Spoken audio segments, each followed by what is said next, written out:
Nice. All right, here we go. It is the last Alaboom of November on the 29th. We had no Keith this evening. Sad he's got like to be up early or something for work. Not that I ever stopped him before, but so he will not be with us. But I guess we got the Barry, we got the Peter. Anthony said he's going to make it later. He's actually probably watching us right now. He said he was going to tune in while he was like still working. Hi, Anthony. Hello, Anthony. Oh, excuse me. So yeah. So did everybody? Did we have Thanksgiving? Was just this last weekend, right? Or Thanksgiving weekend. So how's everybody's Turkey Day? Did you get it? Did you get it done? Yes, it was glorious. Thanks. Always descriptive, Barry. Yeah. Mine was uneventful, which when you're dealing with family, that's maybe kind of what you want, Mine was not. So it was. Oh, well, you got anything you want to share? You had some. No, I don't. A grievance, perhaps. Yeah, perhaps a grievance. We haven't had an airing of grievance in a while. I actually wanted to discuss something, but I'm going to wait for Anthony because Anthony has thankfully he doesn't have what I'm looking for here. He has the ability to say what's on his mind with little filter. So plus I want to ask him 1,000 questions about why he thinks he's going to be able to publish games. So when his publishing wants company to publish games. You didn't see that? He started his own. He started his own game publishing company. Really? Yeah. No. You go on vacation for a week and you lose track of all social media. Yeah. So there you go. There's that then. What's it called? Is it on Facebook or anything? Does he have? Yeah, if you check his Twitter page, it's like Hexagram something. I forget what it's called. But yeah. So he's gonna. He basically said he's gonna, if he tried to, he pursued my understanding is that he pursued a job in the industry for a little while, and when one didn't flourish, he decided that he was going to create his own job in the industry, and so he's going to try his hand at publishing, which, like I said, wow, good luck. Yeah. Those who can do, and those who can't teach, as they always say. So here's hoping he can do. Yep. It's not an easy business to crack into, but well, judging from the number of Kickstarters that are out there, I would say the argument is that there's lots of people who think it's easy, or at least of trying. So, but that's neither here nor there. I don't know. Anybody do anything? Well, I mean, Thanksgiving, you just ate a bunch and nothing much else? No, I'm on vacation this week, so I've been enjoying some quality time with my Xbox, and we've bonded. Oh, yes. And we're going to probably take it to the next level. Well, that's good. I mean, you're going to put a ring on it? Yeah. Yeah. Right now, it's just kind of late night booty calls, but, we're going to kind of step it up to the next level here. Shortly. Netflix and chill time. Yeah. No, I've been enjoying a lot of some game time with my daughter. We've been playing a lot of games, and tomorrow night I'm going to go hang out at the game store for half a day, and it's good. Got plenty of time to catch up on a few personal projects I've been working on. Like a GameStop or like an actual game store? No, my local game store. They're doing an L5R tournament tomorrow night, and I like L5R, so going to go play in that, and then maybe hang out and play a few board games. Yeah, just a nice, chill, relaxing vacation, and then back to the grind. Yeah, I have most of my gaming lately has been all miniatures, wargaming. So yeah, I can tell because you're painting right now on a. Well, not painting. I'm scraping mold lines off of a miniature before I painted. I primed my my herald of Nurgle in necrotic flesh, and and I've got to paint him. Probably can't really tell what he is or anything. Maybe. It's just a big gray blur. Yeah, shut up. But no, it's a demon of Nurgle, and so like I said, I'm just scraping. This is one of my daughter's ripperdactyls for her dinosaur army. I've got to scrape the mold lines off before I can.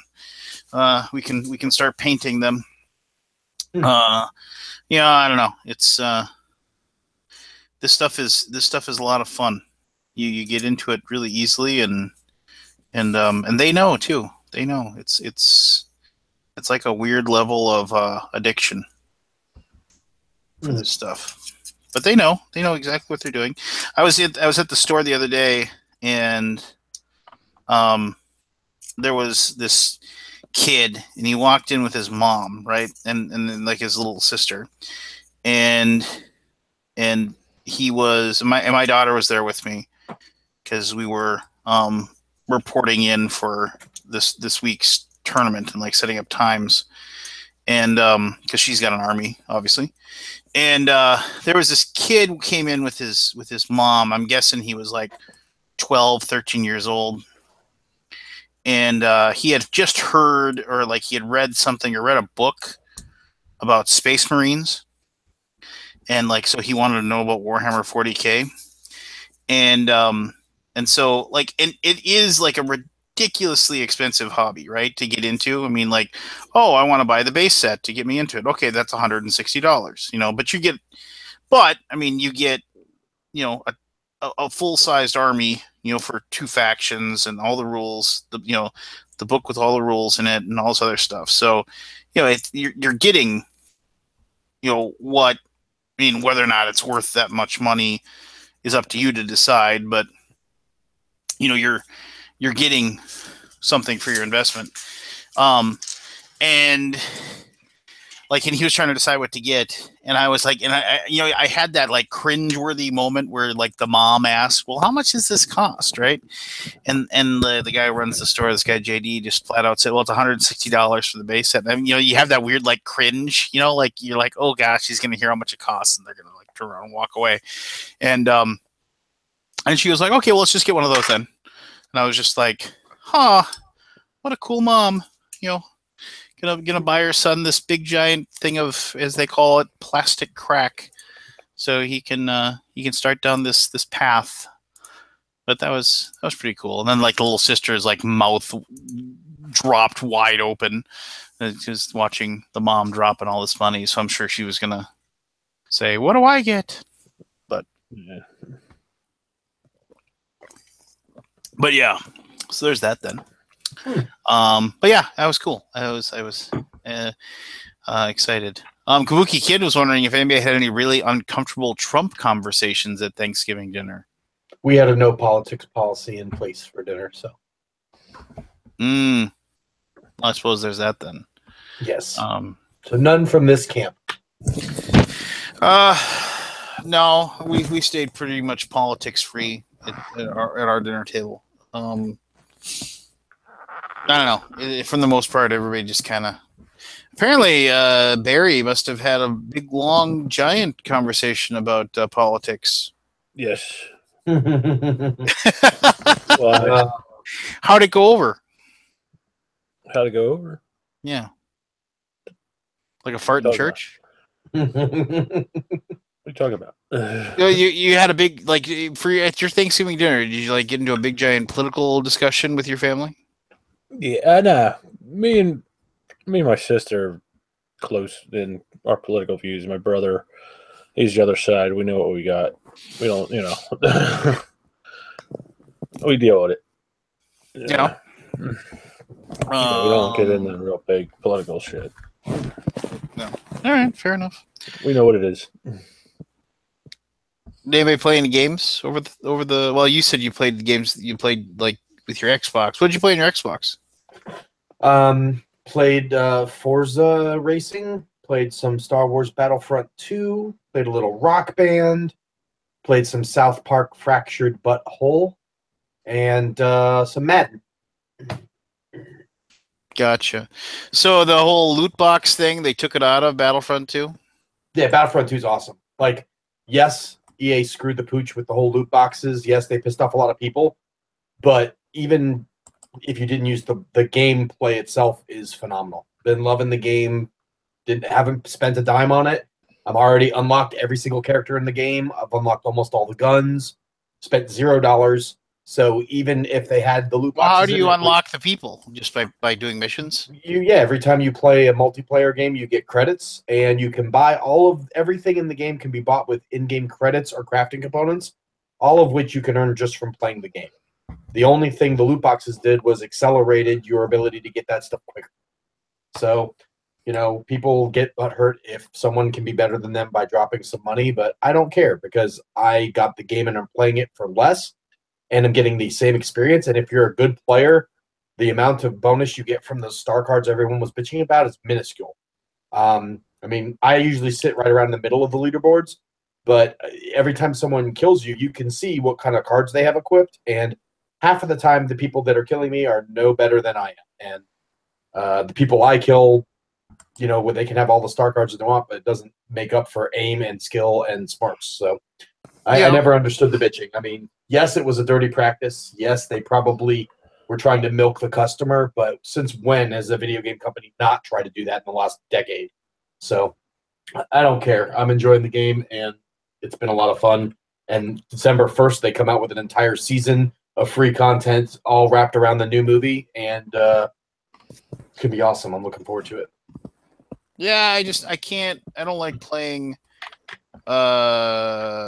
shooter games with controllers. I don't either. I prefer PC, and I bought Call of Duty World War II on PC, and I've been playing that a little bit too.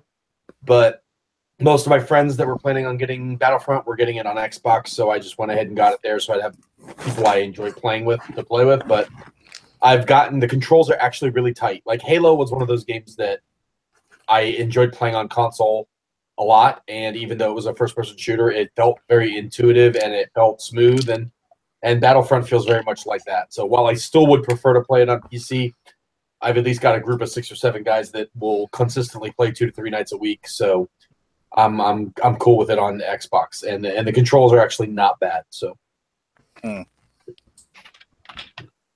yeah.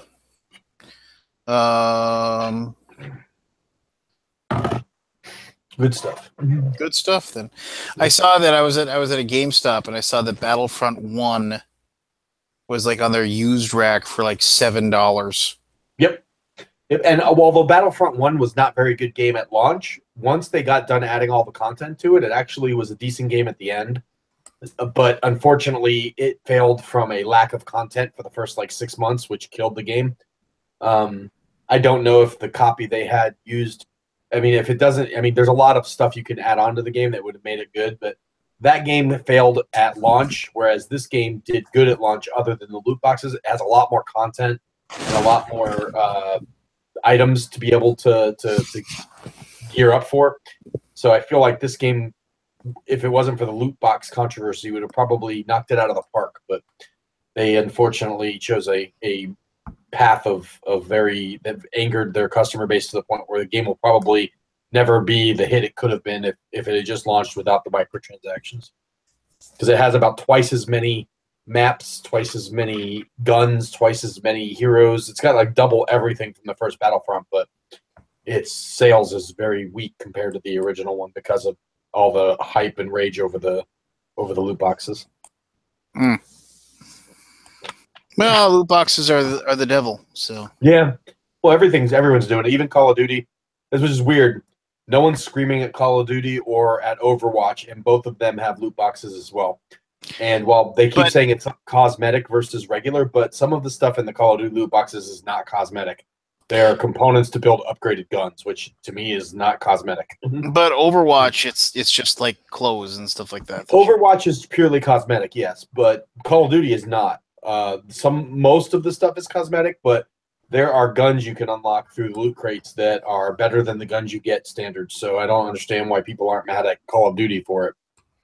Well, I remember when I played Team Fortress 2, you just play the game and then like you would get like either random stuff or you'd get boxes, but that you couldn't open, but you had to pay them like $1.50 for a key so you could open it up. Yeah. And hopefully get something cool, and then like you could trade with other people. But I mean, a lot of that stuff was very much, it was very much like cosmetic, like different hats and things that you'd wear. Yeah. That have no effect on the game whatsoever. But a lot of the stuff wasn't, though. Like you'd get a souped up, grenade launcher or things like that. Yeah, and that's what they're probably switching to for Battlefront. From what I understand, what they're planning on doing is all of the skins and stuff that they were originally going to just give out as free downloadable content are now going to be put in the loot boxes, and all of the stuff from the loot boxes is going to be put into the progression system where you earn credits and then buy it to unlock it with in-game currency, which in a way kind of sucks because it would have been faster if they just left it the way it was. Now they're gonna make you grind it out with in-game currency, which always takes like 3 times as long as it does to do than if they had done it through unlockables. So because of the bitching now, the progression system is going to slow down, and grinding to get max level and get all the gear is going to be twice as long. I wish they just left it alone, but so they're going to have to redo their entire progression system, and most likely it's going to be very unforgiving. But right now it's been moving nicely. Like all they've done is remove loot boxes, so you can buy loot boxes still, but they're only with in-game currency.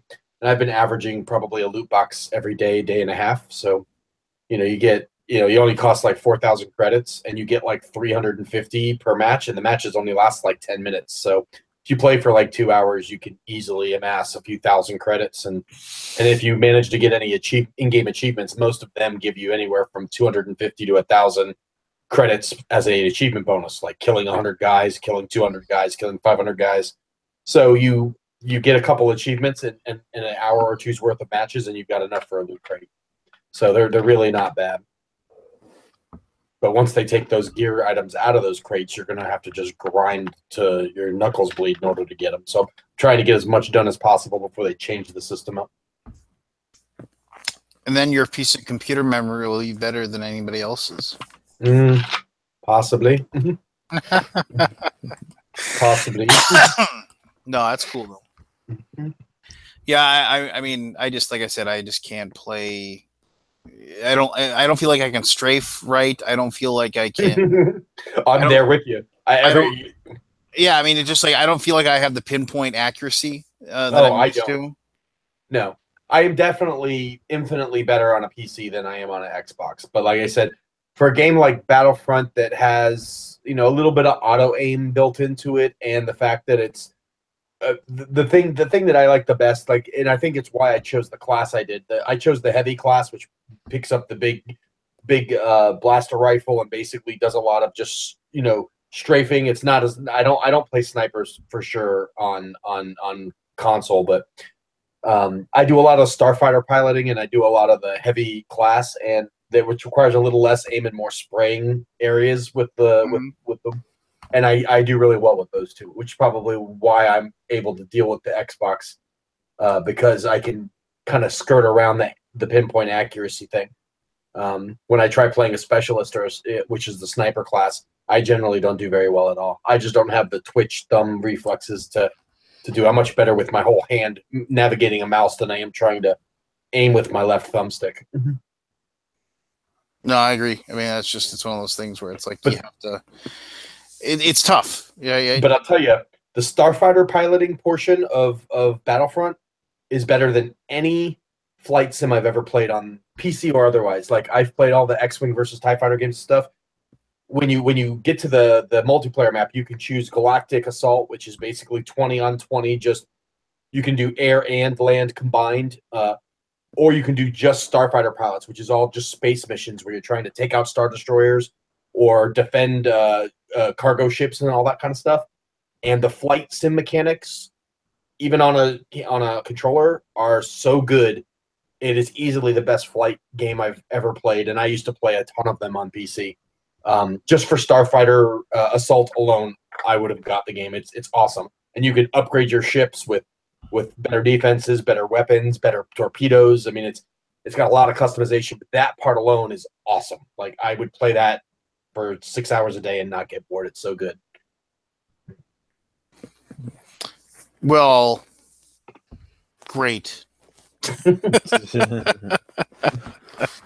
What about you, Barry? You playing a lot of Battlefront 2 on your Xbox? No, I don't have an Xbox. I don't have any console games actually. I just actually got back to Civilization yesterday, so I was up the mountains all weekend. Oh yeah, how are the mountains? Cold, snowy. What's cold? Well, not to you, to me. It was below freezing. You know. No way. Yes, it was just 70 degrees here 3 weeks ago. Okay. Yeah, we're having that up and down weather ago. too. It was 72 degrees today, and yesterday it was like 40. It keeps going up and down like 30 degrees. It'll go from 60s to 30s or 40s to 70s. Yeah. Can't make up its mind if we're trying to get into winter or we're staying into fall. Fine. Don't worry, it'll get cold and stay cold soon enough. I'm sure. Yeah, well, probably a couple weeks. I imagine by December, by the first week of December, we'll be in consistent 40 or 50 degree weather. And then by the end of December, we'll start seeing the 20s and 30s and for about a month, and then it'll start to slowly climb back up into the 40s, 50s, and 60s again. Frigid temperatures, I'm sure. Yeah. Okay, so nobody played any board games though, huh? I played 3 board games in the last week and a half. I played Downforce, which I enjoyed. Downforce is fantastic. Played Role Player, which I really, really love. One of my favorite games of the year. Awesome. And I played Conan. I played the one of the intro book scenarios for Conan. I played as the Keeper and really enjoyed that. Just looking forward to when they come up with the app so that we can play co-op, because no one wanted to play the Keeper. So I was like, all right, fine, it's my house, my game. I'll go ahead and play the Keeper, and it was fun. But I definitely think the game is weighted for the players, and it wasn't as much fun as the Keeper. But I could see how the mechanics played really well, and I would like to play the game as one of the players. So, did you see they released a few videos for the Batman? I'm super excited because if it's the same system, I have not seen the videos for Batman, but if it's the same system as Conan, I'm all in because I'm a huge Batman fan. Yeah. I'm a huge Batman fan, and I really like the system Conan has. The whole managing of the crystals and stuff, it works. For whatever reason, it works, even though it doesn't feel thematic. So if they can manage to do it Batman and it's half as good as Conan, I'm all in on that Conan Kickstarter. All in. Yeah. That'll be a license to print money when they launch that Kickstarter. I'm just hoping the entry level isn't so high that it keeps a lot of people out. That's a game I'd really like to see go strong in my area because I love Batman. But I'm hoping it's not going to be a $500+ entry level to get like most of the stuff you'd need to play. Right. Yeah, that's one of those things I always worry about. Is just kind of like, oh, yeah, it's like, well, yeah, you can get the base game for $100, but then, but look, if you for just a few dollars more. I'm hoping it's Conan level. I think I was in for like $250 for Conan, and I've got almost everything except the retail release stuff. Yeah, well, remember they aren't going to retail release it, right? They're just gonna sell it through Kickstarter, and that's it. Right, which means you have to get it all, or else you'll never see it again, or it'll be extremely high. Which is why I'm hoping it's not like a $500 buy-in. If it's like $325 even, but if it goes much higher than that, I'm going to have to be selective, and I hate that. I'd rather just get it all and then be able to build an army for anybody who wants to play with me. Gotta catch them. Yeah, well, that's the thing. If I knew it was coming out retail later, I would just get the stuff I want and then eventually build other stuff for people to play with me. But if it's only in Kickstarter and no one else in my area backs anything else on it, I'm either got to get it all to be able to play it or get one faction and sit with it and never be able to play. So it kind of sucks. It kind of sucks. This sucks. Mm-hmm. Yeah. Mm-hmm. I don't know why. I thought Conan did pretty well for them post Kickstarter, so I don't know why. I think a lot of people. I think like there was some rule book issues or something like and there's usually with those that just seems to be like I want just random stuff, right? It just seems to not work right or whatever. Yeah, well, mostly with the companies from overseas. I think Monolith is a French company, right, or a UK company or something. So it tends to be a lot of the companies from overseas have issues with rule books. It's mostly translation issues. It's not that the rules are bad. It's just when they translate, it doesn't quite match up perfectly with what they end up printing. Right. Which is a shame because Conan's a great game, and I think Batman's going to be a great game. I just hope it doesn't cost $800 to get into it. Womp womp. Indeed. Yeah, I mean the sculpts that they've released look really cool. Yeah, they're almost too good. I feel like it's going to be very expensive, but it looks fantastic. Like even if I can't get enough to play, I will get whatever I can get to get some nice Batman minis, just because they look gorgeous. I'm Batman. Well, yeah. I did get contacted because I did a video for Conan all those years ago, and I did get contacted by Monolith, so they're going to be sending me something to at least do like a first couple of missions. So, and I've got a Skype call scheduled to be taught the game. So, I am looking forward to giving it a fun little run through. I would definitely be looking forward to watching the video and hearing your impressions of it. Yeah, I was just like, so if I do this right, I can get like a full set of the whole thing, and they're like, yeah, that's fine. I was like, oh, you should have said 2 sets. You should have said 2 sets, Lance. Damn you! I'll see what they say. Yeah. Tell me you have a friend who's dying and needs a copy of Batman before he dies. Yes. Says the guy that has like his own arcade in his house, and you're just like, shit. Well, it's a small arcade. I only have one machine. Well, yeah, with every game known to man on it. Up till 2012, nothing newer than that. Oh, so how do you get by? Well, it's you just have to kind of understand it can't have everything. Yeah. At least until they update the hard drive next year. So. Until then, I just have to be patient. And, what did that system run you again? It was a couple bucks. I think it was the $350. Like $3,500? No, it was very expensive. It was small car expensive. Oh, really? Yeah. It was north of 5. North of 5, yeah, but I get free updates for life, so I can send the hard drive in up to twice a year. All I have to pay is shipping for the hard drive to go up. They ship it back for free, and they update with any new stuff that they've added since the last time my hard drive was updated. So, so I've already gotten it up. I've had it for a year now. I've already had it updated once, where they added another 6,000 games to it, and then next year they're adding. The library all the way up to like 2014 or something. So I'll have everything but like Xbox One X and PS4 stuff. It'll be PS3, Xbox 360, all that's everything up to there. So pretty cool. Yes. Very cool. So I was hoping Anthony would be here by now. You're dying to talk about this, aren't you? Well, I want to get his take on something, and is that the PAX Unplugged BGG thing? Because I know you wanted to talk about that a couple weeks ago. No. We actually did a TMG podcast episode. Me and him, we talked about it. So how did that go for the people who don't listen to the podcast who'd like to hear about it? I would like to say for those people who don't listen, you should, and yeah, but no. Yes.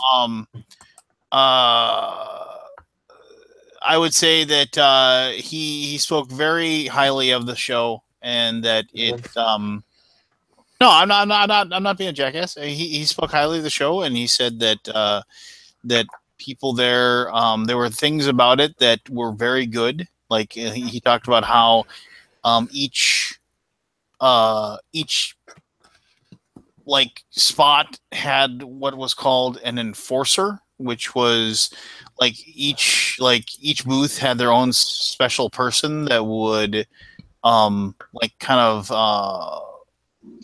monitor everything that's going on, and if you had any questions, they would run off and get you an answer and come back. And so he spoke very highly of that thing. It's just he said that it ran really well, and he was just and it was but it was a different crowd of people, is how he put it. It was so you kind of expected, it was people that were not big into the hobby yet. We're just starting to dip their toes in and just trying to figure things out. So, and well, you went. Why am I talking, Barry? You were there. Talk about it. I wasn't there a lot. I was there maybe 4 hours of one day, and I planned to go back. It never made it. But it was smaller. I don't remember seeing the library, and there was a lot of there wasn't many bigger publishers there. There was a few, but there's a lot of no-name publishers, I guess, or upcoming publishers, you would say, stuff like that. But yeah, the crowd, you definitely did get that different vibe. They weren't getting into the hobby type deal person. I'm assuming a lot of them, this was their first board game convention. It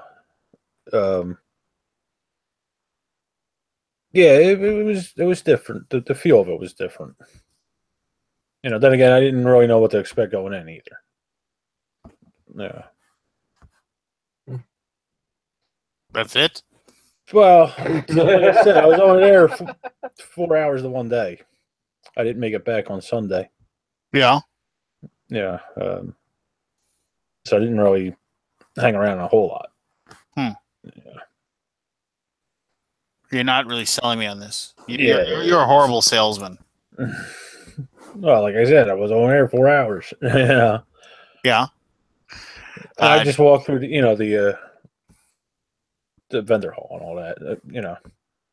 I went to their gaming area a little bit, and they did have new titles out where people were demoing it and all that. Not only at the booth, but also in this area. I forget what they called it. But like I said, I don't remember seeing the library or anything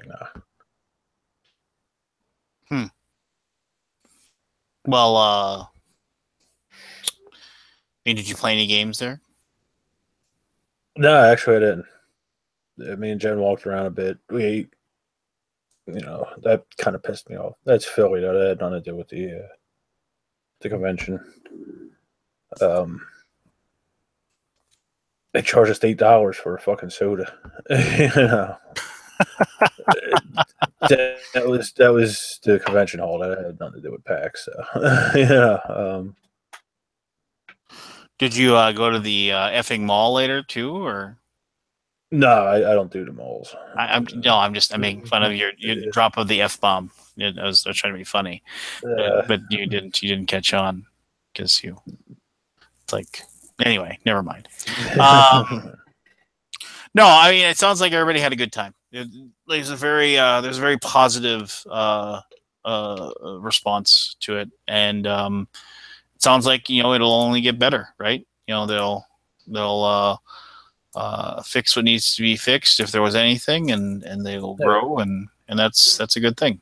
So there was a shitload of tournaments, though. I do remember that. Tournaments for everything down there in the first two levels, I think it was. Like what? I mean, what tournaments for all the games or what? Yeah, there was trying to remember offhand. I believe there was a Ticket to Ride type deal or X-Wing and stuff like that. There was a card game. I'm trying to remember what the card game was. Yeah. Yeah, but there was all sorts of. I think Lord of the Five Rings. Well, L5R. That's L5R. That's your jam, right, Pete? Yes, that is absolutely my favorite card game of all time. Well, sounds like you missed out on a fun tournament at PAX. Yeah, well, they're doing the L5R tournaments across the country. The Greenville one is tomorrow. Atlanta did one a couple weeks ago. They're basically running that tournament all the way through the end of the year at different times, different locations. So I'll get my chance tomorrow to pick up some of the promos and stuff. And L5R has been one of my favorite games for a long time. Like the AEG in general knocked it out of the park in the mid '90s with LCGs. Or CCGs back then. I played Warlord, which was a great game. So was L5R, was a great game. So was 7C, Burning Sands. Man, they just like one after another. They pumped out great card games in the '90s. And unfortunately, most of them faded away. L5R, thankfully, is the one that won't die. And I'm hoping that this new relaunch with FFG is good and keeps the game around for a while because it's a great story, great game, great artwork. Just they do a great job with it. Yeah, I remember I played the role playing game, the L5R role playing game one. I like the role playing game a lot too. The new one, I'm hoping may do a good job with it. I've seen snippets of what it's going to be like. It's similar to the old one, but they're making some changes. So hopefully the changes don't take away from the aesthetics of it. The 4th edition L5R role playing game was amazing. I think it's tough for them to. I don't know. I think it's a little tough for them to get a crowd. Yeah, I mean it's tough. Role playing games it's tough to break in, right? I mean, people like D&D, and then there's like the people that have their little fringe things like Call of Cthulhu and things like that.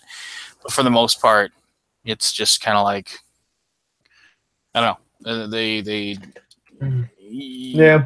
It's people like what they like, and people like what they know. I guess would be a good way to put it. In my opinion. Chad, yes, all of the tournaments have storyline implications for L5R, just like it was in the old day. The winner of the main tournaments from Gen Con and whatnot will affect the story in the next few expansion sets. That was a question from one of our listeners. Chad Roberts, who I played a game with at BGG Con. Yes, he mentioned that earlier. All right, well, to hell with it. I'm gonna talk because I can't. If Anthony's not gonna show up, then he's just not gonna show up, and he can chime in when he gets a chance. So, so a lot of you don't know who this guy is, but because you're not from Minnesota. But Minnesota Public Radio has a show called The Prairie Home Companion, and Garrison Keeler was the host of The Prairie Home Companion forever, like literally like forever, since like the 60s. And he retired last year, and he it isn't like I don't know. I mean, he wasn't on NPR anymore. He was kind of doing like a what he called a gratitude tour, where he was going around and giving performances. And it's tough to explain what Garrison. He was a combination of music and stories and just very folksy kind of. That's it's just called The Prairie Home Companion. Anyway, allegations came out that like he had inappropriate contact with a female staffer. Like I don't know the full story. I'm not going to go into it, but it was something that happened years ago.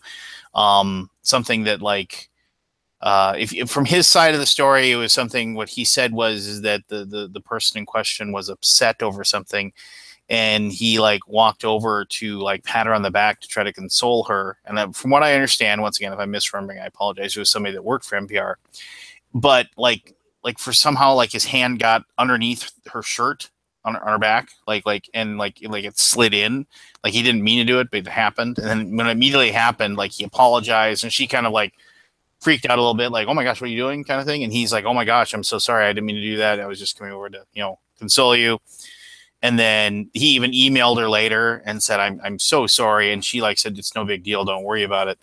And so then several years later now, she reported it, saying that there was this inappropriate situation. And so not that like he can really be fired from a job that he was like retired from, but they're like severing all ties with him, and they are, and they are like it's unknown right now whether or not the gratitude tour will continue, but they also are changing the name of his show. They're going to change the name. So it isn't going to be called the Prairie Home Companion anymore. And like you used to be able to like watch old episodes, and they're just basically like getting rid of it. They can't have it. So okay, so just that's the reason I told you that is that, and like to him, he basically he kind of sort of tried to defend himself. He said that he's like I don't understand why it happened or why this is coming out now, but he said I'm 75 years old and I'm not going to argue about it, and that's fine. He's just like it's I think it's a very peculiar way for my story to end. He's like, but I've been telling stories for years, and so I'm just thankful that I got to do what I did for as long as I did. That's all he said. And so we're in this, and then of course the Matt Lauer thing just came out, which he sounds like a total creepazoid.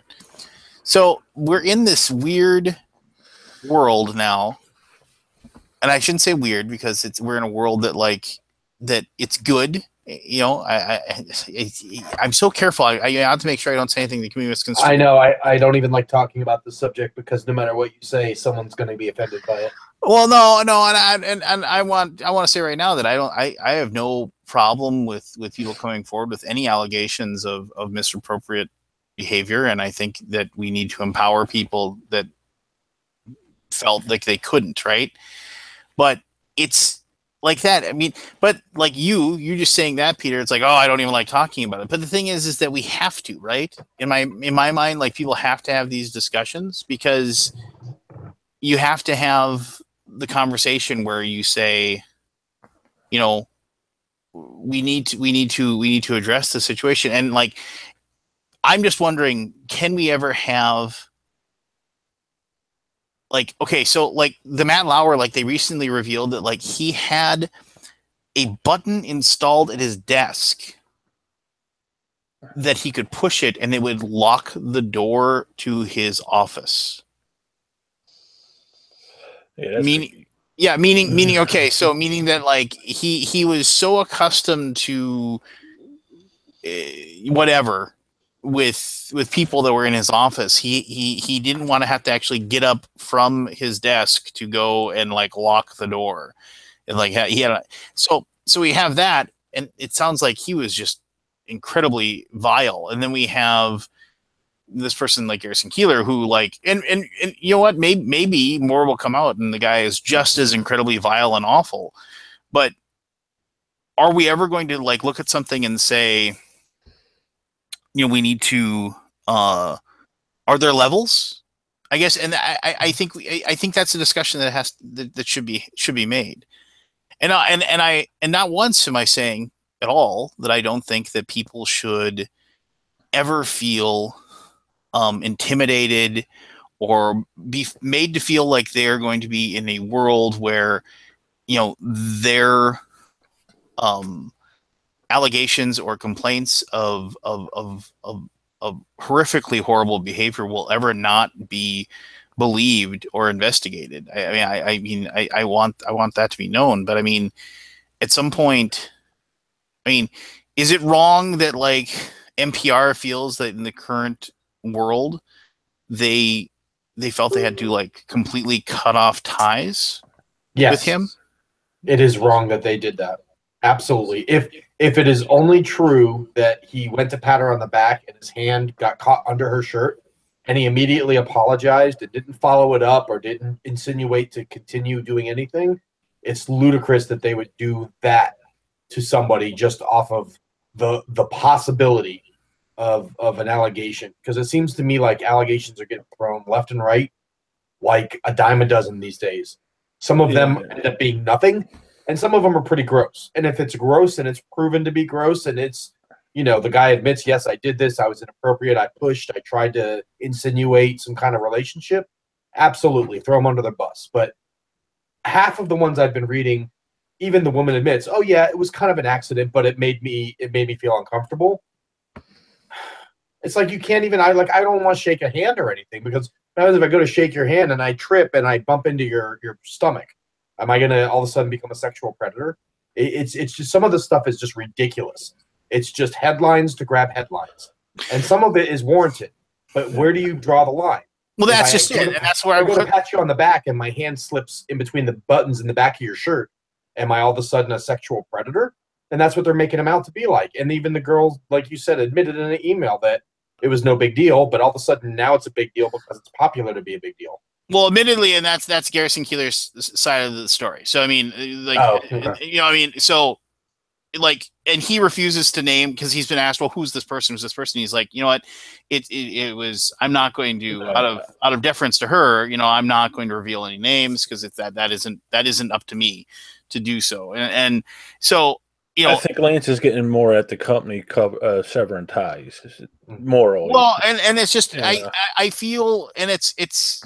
And they did it because they had to protect themselves, right? Yeah, it's legal. I mean, because it's just a legal decision that you just say, okay, well, unfortunately, this. I mean, I'm sure they aren't like, it's like, great, we got rid of them. I mean, it's like, it's one of those things where it's like, oh crap, we have to do this, right? Yeah. So I just, and it's such a tough conversation to have. Like, and Peter, like you said, if you say something that somebody then construes as, oh, well, you're supporting, you're supporting people that want to victimize, those that don't have a voice, then it's and that's, and I speaking for myself, and I'm sure I'm speaking for both of you, that we don't feel that way, but it's tough, right? And I don't know. Say, yes, about that guy this time. What was his name from the HBO? Kevin Spacey? No, the other guy. From the Marky Mark show. Marky Mark show? I have never heard of that before. Mark Wahlberg, the one that was based on his life. I don't know what damn memory. Well, they made a movie that bombed. Louis C.K.? Louis C.K.? No, it was oh, Jesus Christ. He plays Yuri. Anyway, say this guy, he was accused of sexual whatever. And you're talking about? Oh no, you're talking about Entourage, and you're talking about Jeremy Piven. Jeremy Piven, right? Right. Say it was this guy you're talking about's older, so his life's pretty much over. Well, I remember. That, but say he's Piven. How does he recover from this? Well, Jeremy Piven was accused, and then he just categorically denied it completely. But then I never heard anything else about that. What else has happened with that? Yeah, but I'm saying, say he was in a situation where it was like with this other guy, where the company that he was working for cut ties with him. How does he recover from this down the line if he's found that this was all just bullshit? You don't, and that's the problem, and that's where it upsets me, is that people's careers are getting shattered over some stuff that could be innocent. Now, granted, there's probably plenty of cases where it was warranted and someone did something disgusting or tried to use their position of power to get some kind of sexual favors. And that stuff obviously can never be condoned. But there are instances where someone was genuinely just being nice and someone took it the wrong way. And because of the way they presented it to superiors, people's careers and jobs are getting ruined over it. And it's like you can't even stuff that maybe was inappropriate but wasn't done in a malicious manner, like a bad joke that offended somebody or a comment that maybe, while still rude and insensitive, isn't worth losing your career and your house over. Or it's just it boggles my mind. Like everyone's got such thin skin these days that you can't do anything without the fear of legal repercussions. And that's the way the world is turning. It's a world I don't want to be a part of. Well, and okay, so so here's I'm gonna argue against that a little bit, Peter. I mean, it's like, what would you say if, like, people were gonna say, and I recognize why they feel this way, that it's good that you're scared because of the fact that because you are male and you're Caucasian, that you have experienced like a life of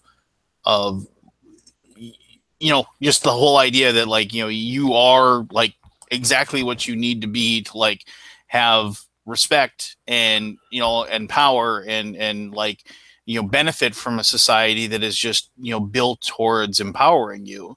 So the fear that you're feeling, or the discomfort that you're feeling, is what people of other races and women and other genders, or people that identify with a different gender have felt that you've never experienced. And I'm not saying that to like say, I mean, because that's something I struggle with, like, right, I mean, it's I guess I get it, right? I get it on a certain level, but it's still very uncomfortable for me. I feel the same way you do. Like, it's just like, I go to a convention and I was sitting with a woman at the poker tournament who is the wife of Maurice Mo's Game Table. Wonderful lady. I've played games with her at BGG-Con the year before. I played the games with her this year. I played poker right next to her. And she was, and it was a very, very friendly conversation. And it was one of those things where it was like, she would like lean over and like whisper in my ear, and she was kind of joking around. And it was like, there was nothing weird going on.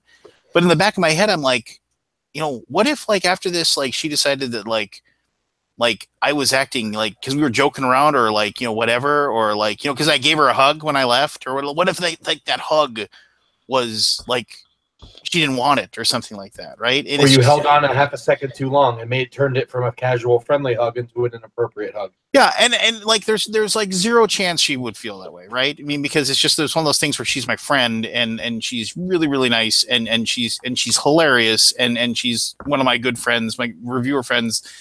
Like Mo is his wife, right? It's somebody like I've had dinner with them, so it's like there's a friendship there. But still, it's like in the back of your head where it's like, oh my gosh, it's like you have to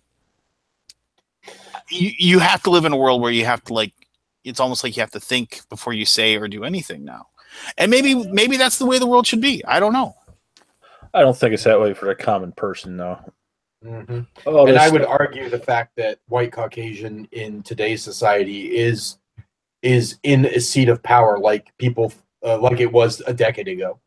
Because I would argue that because of all of the things that are going on now, that there's more an emphasis on not white Caucasian as far as opportunities and whatnot is kind of swinging.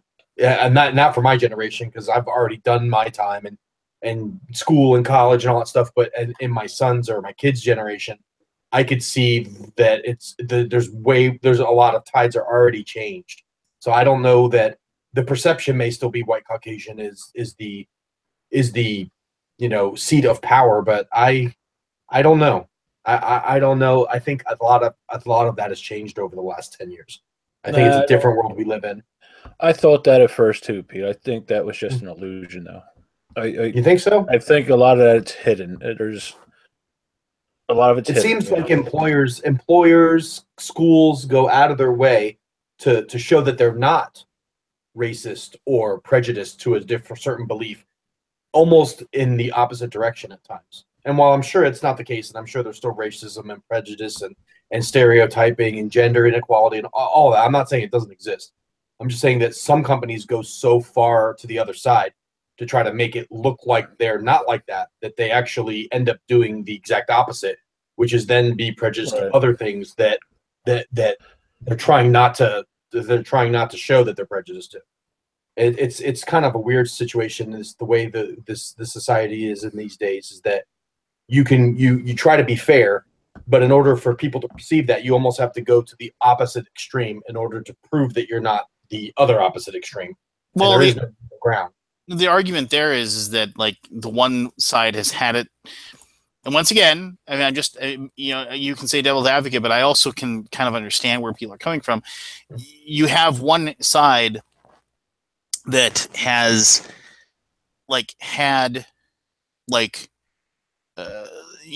we've had all this like ingrained power, right, for such a long period of time that maybe it's time for us to feel uncomfortable, because I get what you're saying. For 100 years, it was white male dominated country. U.S. was a white male dominated country and it still is 152 years, 200 years. It was a white male dominated country, and now things are shifting in the opposite spectrum, and some companies are going to the extreme to kind of get rid of that stereotype. So I understand where it's coming from, and in some instances warranted. But I almost feel like if you were to take two qualified applicants and one was a minority and one wasn't, and if they were, even if the white Caucasian person was slightly more qualified, but they were close enough that there would be no chance that person would get the position.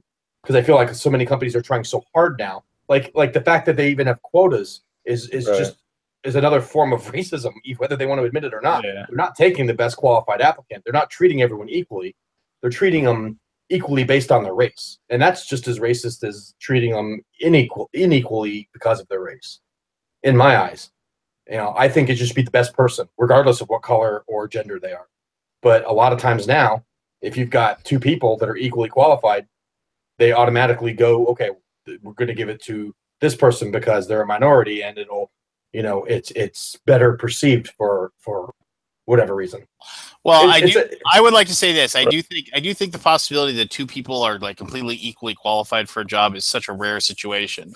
Right. Well, like I said, even if they're just ballpark, you never, because everyone's going to, unless they actually went to the exact same schools and have the exact same GPA and all that stuff. Yeah, there's no such thing as equal, but there is, both have their bachelor's degree, both graduated from good schools, both have 3 to 5 years experience in the workforce.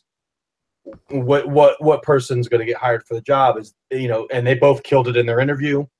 At that point, it comes down to what. And in today's world, I think comes down to what is more perceived as the right thing to do, whether it is or not. Yeah. End up flipping a coin or something. I don't know. It's just it's a weird world. And the thing is that I am glad that for like two things, I guess, in my mind. I'm glad that like my daughter is going to grow up in a world where, she's not going to have it's going to be more open for her, right? And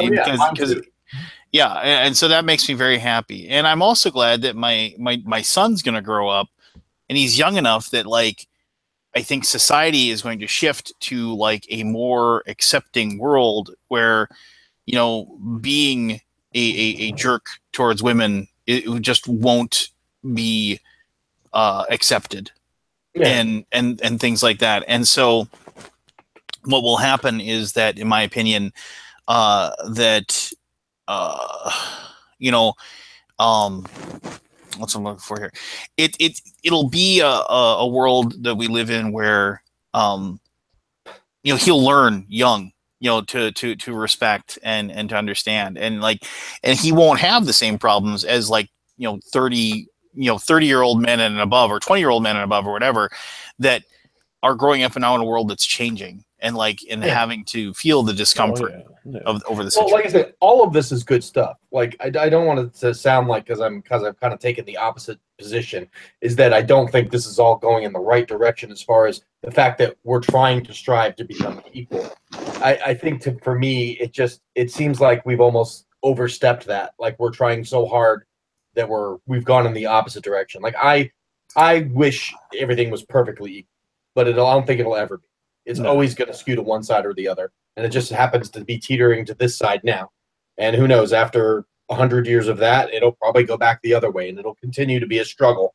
And until one day we're all one race because we've, blended the DNA over hundreds of years to the point where there is no black or white anymore. And we're all just tan. I don't know. I mean, I get what you're saying, and I don't know if I don't even know if that's even a possibility. Yeah. I'm sure thousands of years to get this world is here. I mean, eventually you'll blend things to the point where it won't matter anymore. If you believe some of the doomsayers, they say that our humanity as we know it is running out of time. Like literally 100 years to go, kind of thing. We'll eventually kill ourselves, in some weird way. I mean, heck, the North Korea is saying they have an ICBM that can launch, they can hit anywhere in the United States now. So, and it's all, well, some say it's only a matter of time before we start invading. So. They don't even have to hit us, though. All they got to do is drop an EMP, just hit it up in the atmosphere. If they did something like that, forget it. Oh, thank you, Mr. Doom and Gloom. Going up here. Are you coming in here? I want zombies. That's all I want. I'm simple. What? What do you want? I got you. Hey, are you coming in here to let me know that your wife is upset with me or something? Or no. She had a good time playing, poker, and she actually lasted longer than she did last year. And she told me, she said, I was at Lance's table and we were having a good time and stuff. And now she would never be like that with you. She's the same way. It's like if you know people, you're friends with them, you give them a hug or whatever, there's no big deal. But I think the thing that we have to worry about now with all this stuff going on is that we don't go too far to the other extreme. Some of these people have been protected for years, and those people we need to castigate and just destroy them. They deserve to get hammered. But at the same token, we have to make sure that these accusations are verified, and we don't just pilfer people in the, court of public opinion, which is what makes me worried. Yeah, I think that's where more I'm concerned is that an accusation flies, and all of a sudden you see 800 comments before there's been any proof of people saying what a dirtbag, and he's already dead. Now, regardless of whether he's innocent or not, he's dead in the court of public opinion, which means the company's going to drop him. His career could be ruined, and it could be for nothing. It could just be for someone looking to get a couple $100,000 out of him to shut him up, and that's what worries me. That's what worries me is that what if somebody says, well, I'm just going to come out and say you did this, or unless you. And how can you prove it if it's a he said, she said? Yeah. If you were in an elevator at BGG and some lady said, oh, yeah, he touched my butt while we were in the elevator, what would happen? And anyone could just say that. I could just say that right now, that you touched my butt. Lance, why did you touch his butt? I mean, but that's such a dangerous path to even say, because then now we're taking power away from people that want to actually say that they were in situations where they were abused. And that's my point. Where does it stop? When does it become valid and concerned? There are many, and once again, I'm not. This is not necessarily the way I feel. I'm just saying there are many, very what's the word I'm looking for here? Like there are a lot of people that are at the forefront for equal rights who have said that an innocent man losing his job is a small price to pay for equality. Not for the innocent man, it's not. What'd you say? I've heard that too. It was just, I forget who it was the other day, but that was brought up, and that's a really bad thing to say, because that's saying, an innocent life was lost in a police situation. They shot an innocent guy, but they got the bad guy. So that's the important thing. You have to remember the ends don't always justify the means, and it's a really, really slippery slope when you start accepting the accusations as being true without any proof. Because eventually the things that these people have to remember is it's going to be switched the other way, where some guy is going to come out and say, she touched me in an appropriate way. But once again, that's also a dangerous thing to say. I don't know. It's just, and here I am. I'm trying to mediate this just because I feel like we should. But Cheech. Hey, how's it going? Hey, talk to us about Come Together some more. Great game. Did you play Kama Sutra right afterwards? No, I've played it a couple times. I like that game a lot too. Yeah, I bet you do. Do you know what we're talking about right now? I do not, but I have very strong opinions on this topic. I actually might have lost a Facebook friend over this. Well, lay it on us. What's your opinion? And he's going to say it's about medical marijuana. Watch this. No, my opinion is that if you're going to accept, I obviously I came in this late, but if you're going to accept when someone comes out as being sexually assaulted or sexually raped as being true, which, ideally in a perfect world you could do, you at that point have to take a look at the 14th Amendment of innocent until proven guilty, because if you're believing what they're saying, then you essentially are believing that the person they're accusing is guilty. And the example that I used was I was talking about someone's husband. I was like, all right, what if someone came out and said that your husband had raped them? And then at that point, who do you believe? Because you can't have it both ways. And unfortunately, there's no good answer here. In my personal opinion, there's not. I mean, what was the answer you were given? I didn't get one. I'm pretty sure she blocked me. Put somebody in an uncomfortable position, you're not going to get a good answer. Oh, and that's just it. A lot of these questions, like we always say, it's easy to see it from the distance, right? And we just and we pass our judgments, and we say, well, this is what I would think, right? And but then if it was somebody, it's like one of those things where it's like, okay, like you say, like I remember I got a discussion, and I'll let you pick up what you wanted to say for us in just a quick second, but like somebody said, like, what was it? Like, it was somebody like, well, gosh, what was it? Like trying to like, so it's like, it was just, the Louis C.K. thing, right? And they were saying, he's like, so he was doing this in front of the girls, which is like really like gross and disgusting. And like, but he wasn't like making them help or anything like that. And I said, if it was your daughter that he was doing it in front of, what would you want to do? Oh, he'd be picking up his teeth. I was like, exactly.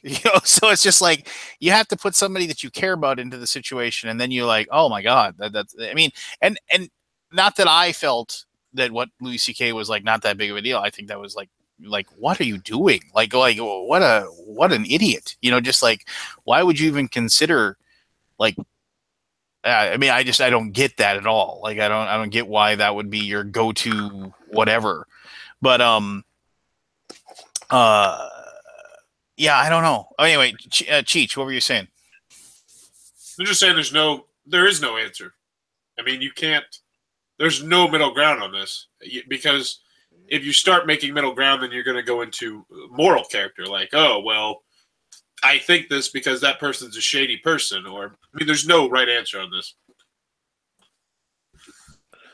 Could you? I don't know. Well, the right answer. I mean, the middle ground. I think, which can be hard in some instances to do, is to have proof. If you can come up with proof of, whether it's video, audio, text, or whatever, of completely inappropriate comments or suggestions or offers or whatever, then that pretty much is what you need to prove that person acted out of line and illegally, potentially. But you can't just, I don't know. The thing that makes me nervous, like I said, is just these people just making an accusation, and it ruins a person. If the person's guilty, hammer them. But if they're not, or if it can't be proven, then you have to go by the law. And like Forrest was saying, you've got to go by innocent until proven guilty. And this court of public opinion doesn't matter. You just have to make an accusation, and everyone's just going to say guilty, immediately. Yeah, but in the same sense, you get like what happened with Lance Armstrong when he was doping up. Yeah. He vehemently denied and denied and denied. He even sued people accusing him of doping up. So you get into a deal like that too. Yeah, it's tough. I mean, because how many times do people that break the law get away with stuff? Or because they're a favored, person, whether it be celebrity or whoever, business person. They get the benefit of the doubt, and people just go wink, wink, nudge, nudge. Yeah, well, hey, they're a good person. Well, they could be a good person, but if they broke the law or harmed someone, well, then they're not as good a person as they've given themselves off to be in a public, a public arena. Slippery slope. Yeah, it is. Yeah. It's almost like Cool Munchkin or Not from Simon. Yes. I want Blood Rage, but themed Munchkin. That's what I want. I don't want it the other way around. Oh, what's going over there? Nothing. Cheech, it's like you just have an eye for it. You busted my balls. His is medicinal. Yes.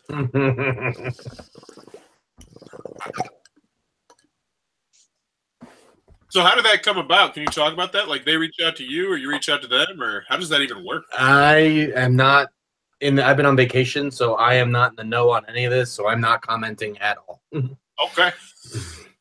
I don't want to spread misinformation, so I for my own personal well-doing, I'm just not going to comment on this. I honestly found out about it when the post went up on Facebook, so I've been out of work. I've been off work for like 10 days now, so this is all news to me. So tomorrow, what we say is what Pete said was every time we say. Yeah.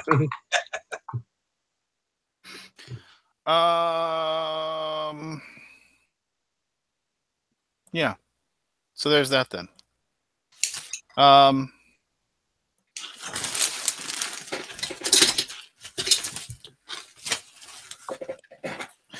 Well, thanks for the discussion. Isn't it funny we talk about current events or whatever, and things just kind of go. Meow. That's good. People should be able to have open discussions. Well, that's just it, and that's what the thing is too. Is like I wanted to facilitate that discussion. I was really hoping I could have Anthony in here because he's usually got a pretty good viewpoint on things, and I would have liked to have heard his thoughts. But we can always get him some other time, I suppose. Cheech, what you been doing lately? Oh, and I checked. Jeremy Piven, his show got canceled. So even though he categorically denied all allegations against him and even underwent a lie detector test and passed. Oh, did he? Yeah, but lie detector tests are notoriously false. Notoriously misleading and not necessarily. You said Jeremy Piven? Yes. Yeah, his show looked like shit, but I like him a lot. Yeah, but then again, how long? I'm trying to think of anybody like in the 80s or 90s that I can remember whose career bounced back from something like this. Well, there's never been anything like this before. I mean, the only person I can think of is that David Letterman came out and basically said that he was having an affair and he had cheated on his wife a bunch, and he just came out and was honest about it. And Pee Herman. Yeah, that wasn't rape. I mean, but it was just jerking off. They're the only sexual. You never heard about people raping. No, well, I mean you've heard of people like look at Robert Downey Jr. with his whole drug fiasco. He went down the shitter pretty quick, but then he bounced right back, and now but drugs don't tend to punch the top button like inappropriate touching does. Yeah. The one thing that I always say that I get worried about is that we are kind of in this society now where we're people are getting excited to see who's the next person to get knocked from their perch, and that's like a real dangerous thing to be, absolutely is. And so yeah, I mean that's just one of those things where it's like I find myself it like those things worry me, just it's like because we as a society just seem to we want to see people. I don't know. We want to see people that are important get knocked down, right?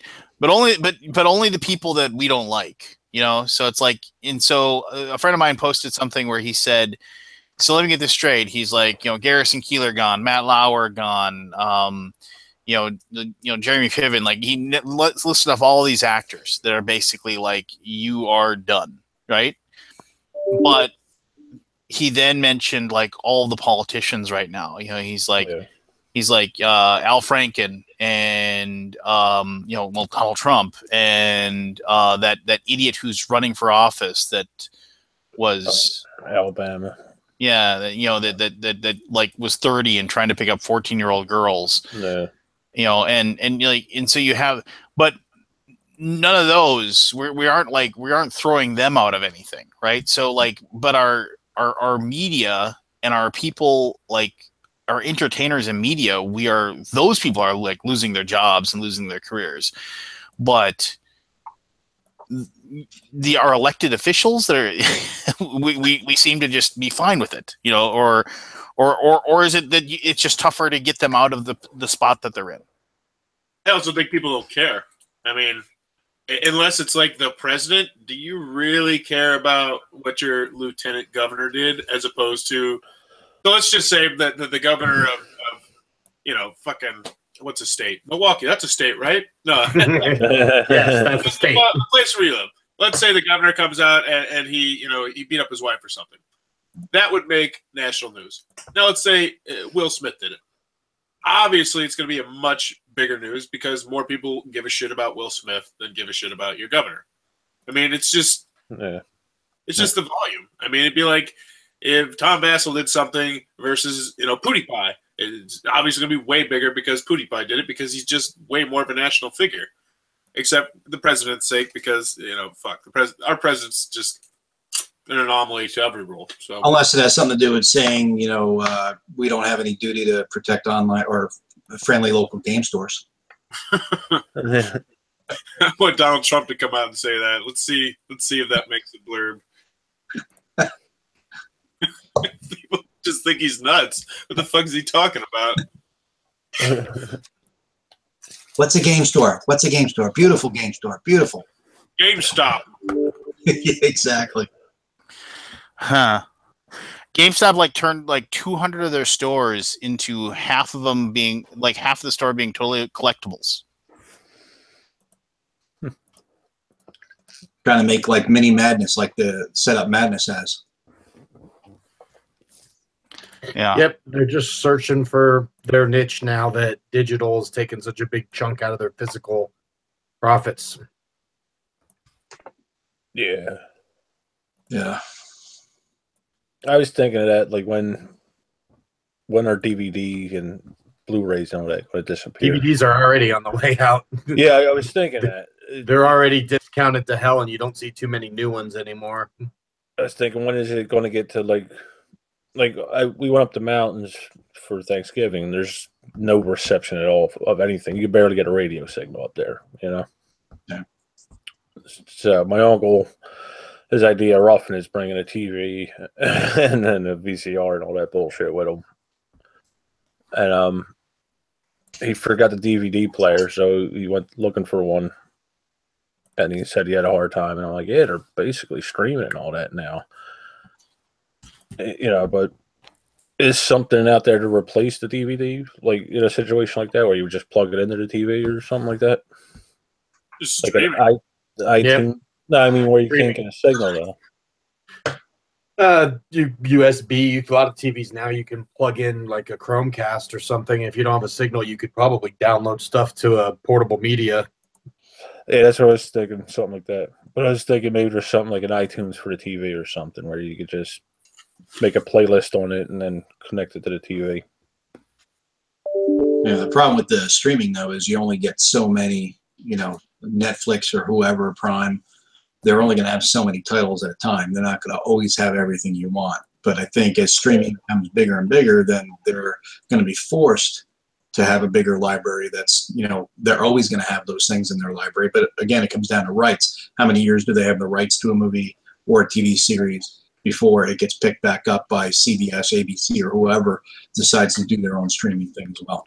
Well, yeah, I see a lot of them specializing in their own stuff now. Like Netflix is doing all the Marvel, and then they're doing their own individual series after the Marvel. I mean, even look at what CW's doing on Netflix. They signed a deal where like all of their superhero shows, Arrow, Flash, Legends of Tomorrow, and now Supergirl, I think it's 3 days or 7 days after the final, the season finale comes out, they all go to Netflix. So if you miss the season, you just wait a week and you'll be able to stream it all the week after.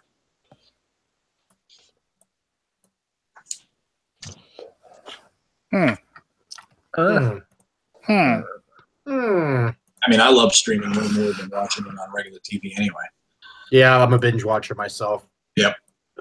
If I can stay off social media, I would do that with everything. I would watch everything in lumps. Mm.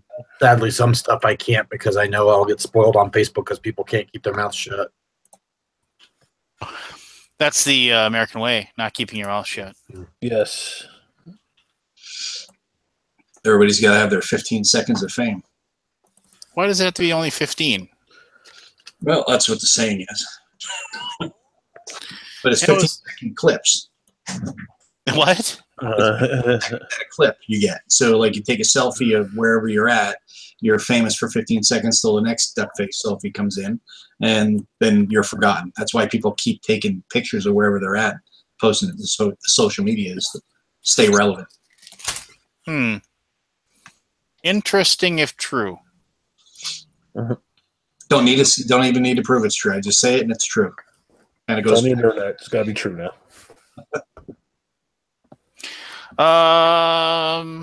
Cheech, you play anything new besides adult liaison games with your wife? Yeah, I played a whole boatload of stuff new. I actually review games from time to time. We just played Mountain of Madness tonight. The one from Yellow came out earlier this year. That was good. I like that. We tried. Was it what you were expecting? No. It was really easy too. It felt like a very delicate game. Like the combination of stuff we had our madnesses didn't really happen that much. So we breezed through the game.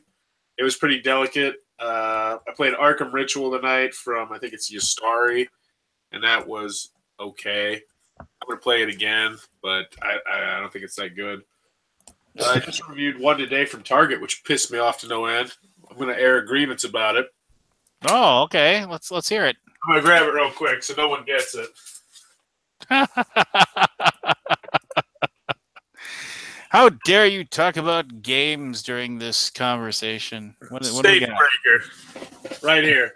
This would be an absolutely fantastic holiday gift. It just came out. It's exclusive to Target, and it's a really cool premise. The kids have to try and open the safe by putting the number in, and the numbers of the cards on the table, and you listen to it. Like there's this little earpiece that you actually listen to it, and you get to hear whether or not the safe number is higher or lower. And it's like a children's deduction game because you have your information, but then you're also looking at the information of the kids and what the other kids are doing at the table, which is a really cool idea and a cool premise for a kids game, except the mechanism doesn't actually work. Like the safe, which is like an actual electronic safe that lights up and does a bunch of cool stuff, it doesn't work. Like it'll say, oh, the correct number is lower than 16. So you'll pick 15. It'll say, oh, but it's higher than 15. You're like, well, you're stupid and you're broken. So yeah, it disappointed the kids in my class 2 straight days, and then it disappointed my son, and it's a piece of crap and it doesn't work. So yeah, it made me very angry. So don't buy it. I'm really a little upset, huh? all I know is December can't come soon enough. You know why, Forrest? What is that? So you can shave that crap off your face. It's really kind of growing on me. Mm. No, it's not. It's terrible. Sport from Atlas Games is really good. Which? Yeah, it's a really simple game. The theme. No, what? What game? I didn't hear the name. It's Cursed Court. It's a new one from Atlas Games. It's like this really simple bidding, bluffing game. It has no theme whatsoever. The theme's garbage. But it's a really good game. Plays really well, 6 players. It's kind of hard to explain, but it's like a simple bidding tic-tac-toe hidden information game. I liked it a lot. Tic-tac-toe? Well, hidden information. The formations on the board kind of work a la tic-tac-toe, where you're bidding on certain board formations based on what cards are coming up.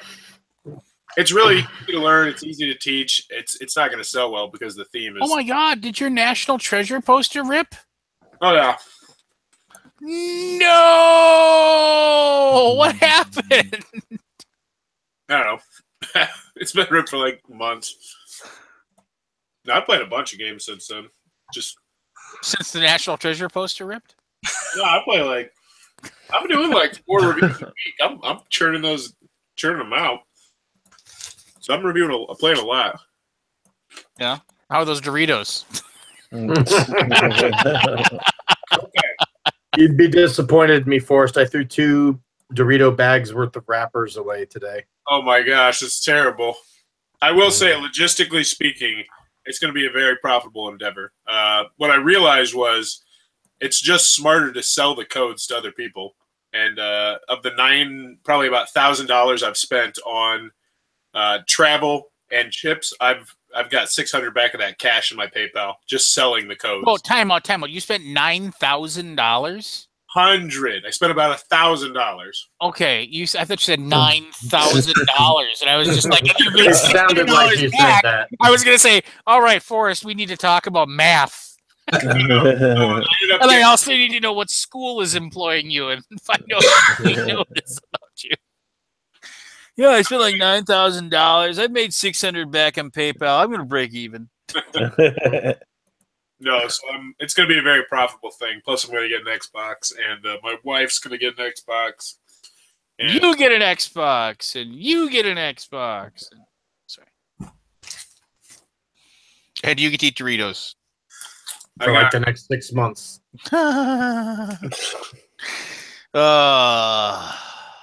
Good stuff. Yeah, Mo, you got you play anything recently? No, actually, I've been busy with holidays, and after BGG Con, it was my wife got sick, and we had people over, and then she got sick, so we're taking care of her this past weekend. And I got a new computer, so I was fighting with that while I was copying all my data over, and that's pretty much about it. I have not had a chance, but I'm looking to play some this weekend, which is definitely looking forward to it because I haven't done anything since BGG Con. How about you? You play anything good? I played the D-Day Dice second edition, which was fantastic. Oh, you like that one? Yeah, I like D-Day Dice. I liked it way back in the day, but they've actually improved it and kind of streamlined it a little bit, so that's really the whole like Yahtzee dice thing going on and rolling and trying to mitigate your dice rolls. It's kind of fun, and plus it's like cool with the World War II theme. The one scenario that I had was storming like Normandy Beach kind of thing, which was cool. So that was a good game. Dawn of Peacekeepers is a really good game. I don't know if they're gonna hit funding, but I hope they relaunch and do it, because that was that was a cool game where each person plays like this kind of vagabond hero that's kind of caught in the middle of a war, and so like each scenario will have like a different thing that you have to do. Like the very first scenario is just like basically this very first skirmish between these two battles, and usually what your goal is that you're trying to like basically demoralize both sides of the battle to the point where they have no more will to fight, and so they'll both leave the field of battle, and not one side won't be destroyed. And so you'll kind of pop back and forth between the two different sides, like helping one, like healing their units, and like maybe misdirecting some of their movements, and then pop back to the other one and do the same thing. And you have to kind of hop back and forth to do it. And in some cases, like you have to like let some soldiers die, because that will actually help you in like to demotivate that side, because they see their friends die, which is kind of like a tough thing to have to like think about, but to get both of them, because like basically each side starts at like a certain will to fight, and then as you damage those things, because it's kind of a card building thing, but like you want to go through these cards. There's these certain cards that like allow you to revoke an order. Like, so how do I explain it? So each side, you take your actions, and then each army side, they have two decks. They have two decks of their orders, and one's an order and one's a task. And then basically it tells you how to move their units and whether or not they attack or whether they move and whatever. And so like there's a certain AI that you go through for each one. And so then you process that and you go through. So the big thing is that you want to like play these cards out of your hand that allow you to kind of burn through those decks and find the card and basically pick the right cards that get drawn. That because you can like look at the top 3 cards sometimes and then put them back in a certain way, so you can kind of set up the decks to do a certain thing, but you never can get all of the information all of the time, right? So you're kind of at the whim of and the luck of what card you turn over, and so but there's losing units will cause the motivation to drop, but like you can't it isn't like there's 20 units, there's like 3, and like you have to get their motivation to drop 4, so like that won't work. They'll be dead if you just like try to kill them off. So you have to find cards within the army's deck that actually like revoke certain orders and actually have them demoralized and things like that. So that was a really, I mean, it was a game that like, it's the mechanisms as far as drawing cards and processing were different, but the theme of it was way different, for anything. And that was really challenging. For a co-op, and it's got a whole scenario, so it's like, and so as the game goes on, it has legacy parts to it too. Like it'll tell you, okay, open up this envelope, and like I don't want to say anything as far as what's in it, but then like open up this box, and then it'll have something in it that will. So you'll get used to certain things, as far as and then. It's one of those. I guess it's tough to explain it all, but it's just really well done, and it was really well made. So sounds interesting.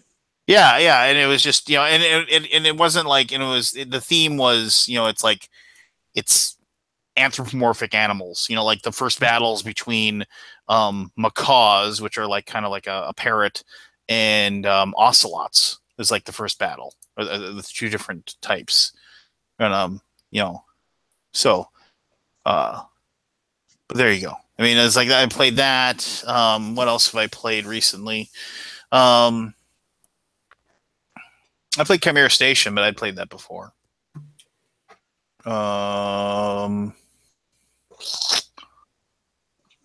I'm trying to think. I've been reading a lot of. I started playing D&D instead of DMing D&D for like the first time in a long time. You posted that you were excited to finally get to play rather than DM. Yeah, I made a bard, and I've never played a bard before in my life, so I'm excited to play a bard. And the campaign world that my friend Jason has come up with is very weird and out there. It's like basically it's a society that is like it's a theocracy. There's like basically there's 2 religions basically. There's like this Ardra, the Red Queen, which is like the main religion. All priests, if you're a priest of Ardra, you are being given like miraculous powers from God. So everybody like respects you. Like disrespecting a priest will get you sentenced to slavery. So it's like if you're a priest, you are venerated. Arcane spells are outlawed. If you are a wizard and they figure out that you are a wizard, you are burned as a heretic. There's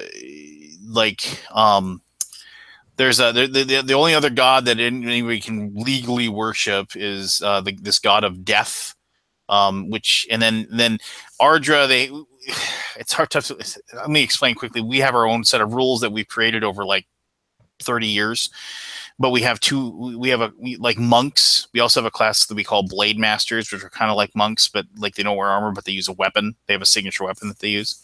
Mm-hmm. And so like the Blade Masters in his world are Ardra's the bodyguards for all the priests, and then the Death's Head monks are the monks, and those 2 factions constantly fight because they like hate each other. They're always trying to say that they're better or more powerful than the other. Bards are considered to be their spell songs are considered to be gifts from the Red Queen as well, but they're kind of seen as being kind of like fops, they're very charismatic, and they will play factions against each other, and are able to garner a lot of power. But bards also get arcane spells, and so it's one of those things where it's like, oh, these bards have like all these like positions of power, and like, you know, they have patrons that like have them perform for them and things like that, but they all can cast spells, and so bards like all know it, but they don't, like, you know, tell anybody. So it's kind of this weird world. The world is completely and totally scary. Like, basically, if you go outside of the city walls, you die. I mean, there's this unending wilderness that nobody knows what's beyond it. Like, druids and rangers exist, but they are considered to be like nobody knows how they're able to go out into the wilderness and survive and come back. So they're people don't trust them very much. Elves, I'm not an elf, so I don't know what the secret. If you have an elf, it's like you there's some big giant secret thing going on with elves, and they are considered, like, they are shunned by normal society. People see them as being almost like aliens or demons. So yeah, my friend Jason, like, he has really crazy ideas for his campaigns, and they it's like a 50-50 shot of them working out well or being bad. So this one's been fun so far. We're starting to, like, the idea of monsters is completely foreign. Like, you just don't, people like, if you saw an orc, you wouldn't know what it was. You know, so that's why people don't go into the wilderness, because that's because you die when you get out there. It is different. Yeah. So, you know, it's magic is like, he's severely limited magic too. Like, magic spells are like, there's no such thing as like light and darkness spells. There's no such thing as like teleportation or dimension door. There's no such thing as like levitate or flight. Basically, like, a lot of the utilitarian like magic spells that people would use to, like, you know, take care of things that, like, you don't care about as much when after you play a game for a while. Like, oh, I create light. You know, oh, it's dark in here. Oh, you know, light. You know, just fine. You know, you just don't get that. You know, and like that. So you know, if, oh, well, how do we get there? Oh, I'll cast fly, and I'll carry the rope, and then I'll tie it up there, and then we'll go. You know, so now it's like, now how do we get there? I have no effing clue how we're gonna get up there. You know, just like, so there's that. So there's things like that, and anything. Your GPS. Yeah, if you find a magic item, it is like, the few magic items that anybody knows that exist are like literally priceless. Like you just, like, my character has a like a marble about the size of a pea that his rich uncle gave him, that I can turn off and on with my finger, and it will float next to me, and it gives off enough light like a candle. And it's like if anybody like knows that I have that, they would see it, and they would just they'd want to steal it, because it's priceless. So I have it to, like, for myself, but I never take it out and show it. I don't let anybody see me have it, because people would kill me for it. So it's been fun so far. It's you know, I've been getting into my character. He is not a good fighter. We do not do the 4d6. We roll 3d6 for each tribute, and you get what you get. So I got like a 17 charisma and like nothing else higher than a 12. So my guy is extremely likable. And people really, really, and so Jason plays it well. Like, he makes it so, like, that strength really shines through. Like, he's like, people will gravitate towards, they want to do nice things for my character. You know, like, always, you know, they're like, oh, it's Connor. You know, they're all excited to see me. It's like, oh, here, have the seat. Meals on the house. You know, like, but if I get into a fight, I'm dead. I'm just like, I carry around the biggest sword that I can carry, just so people think that I can fight. Because I don't want to fight, you know, and so it's just like, you know, and so that's and like the few times we've gotten into battle, I've just hung out in the back and played one of my bard songs that like increases everybody's armor class by 1, and I, you know, guard the back to make sure nobody sneaks up on us. So, yeah, no, I've been going on and on about that, but yeah, like, playing D&D is a lot more fun after. I mean, I shouldn't say a lot more fun. I had a lot of fun with my campaign. We went for like 3 years, but it's over, so we can move forward. Well, it's nice to be on the other side of the table for a change. Yeah, be on the other side of the screen, right, and not know what's going on. Yeah. It's one of those things where I always like I try to make sure I do the things that I don't do the things that I hate when I DM. Like if Secret rolls, you mean? Like every time anybody moves, you roll and then. no, like what is one of the things where one of the things I always hate is like if you actually Kabuki Kid, we did use comeliness for a while when Unearthed Arcana came out. We did use that for a while. The seventh stat that Gary Gygax put in, apparently just so you could say there was a hot girl in the game. It seemed like that was the reason why comeliness existed. But no. So what was I saying before I got sidetracked? D&D. Oh no, things I hate.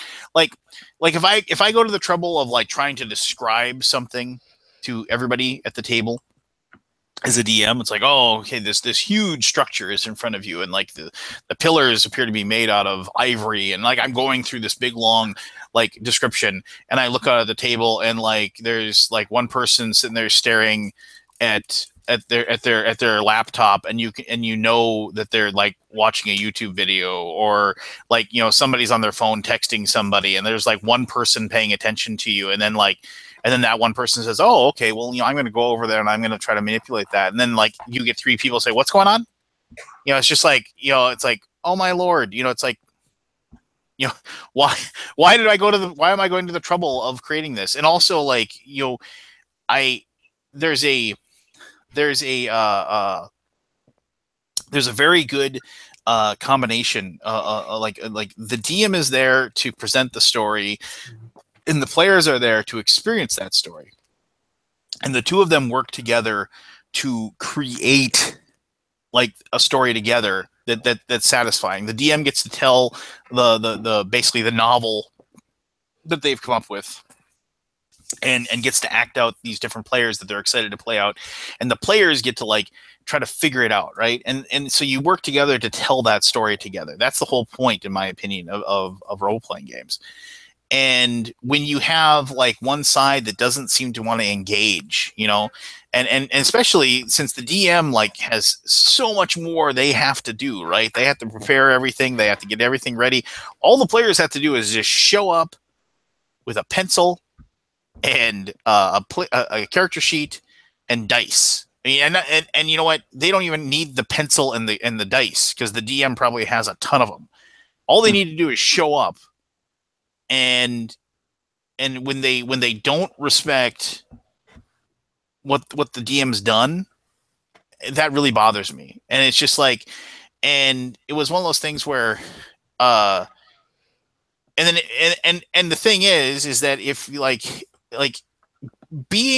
having criticism that's constructive is always good, but it's like the players always want to like because we've known each other for so long, it's just like they'll just say stuff that's like, oh well, of course this is what this is, you know, because this is a Lance campaign or something like that, and that stuff really bothers me, you know. But I'm also, it's like, okay, well, I've known these guys for 30 years, so I mean, it's just like I maybe I should have called them out on it 25 years ago. I can't really like expect to like go against the grain now, but it's one of those things where it's like I kind of like have made up my mind. It's like, okay, I'm gonna show up for D&D. I'm going to put my phone on silent, and it's going to go into my pocket, and I'm going to tell my wife that like you probably won't be able to get a hold of me for 3 hours while I'm at this guy's house. I guess if it's an emergency, you know, I'll check my phone every 15 minutes, but if there's nothing on there, I'm not going to go digging through my phone for anything. I'm going to make it my point to pay attention. You know, it's just one of those things where it's like, I want to lead by example, you know, and at the table, and hopefully other people will pick up on it.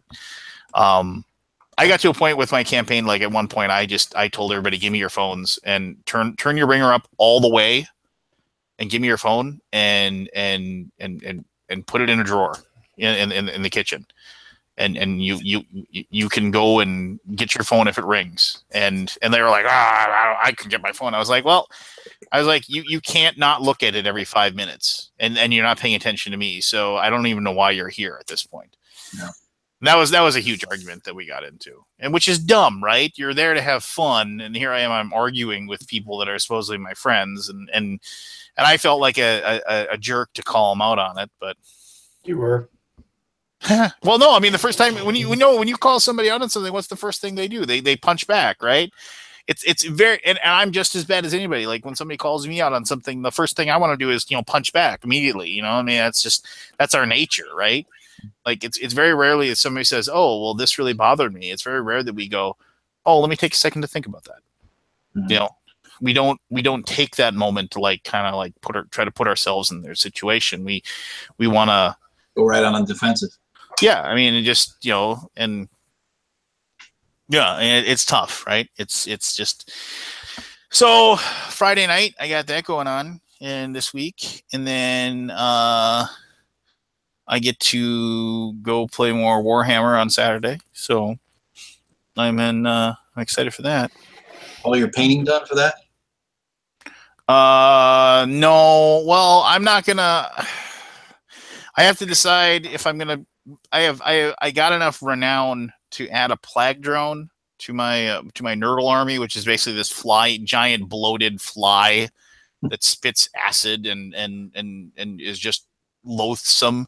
I have enough renown to do that, but regardless of how well I do with this next match, I will have enough renown to add either like one or two like hero models. So I think I'm not going to add anything this time.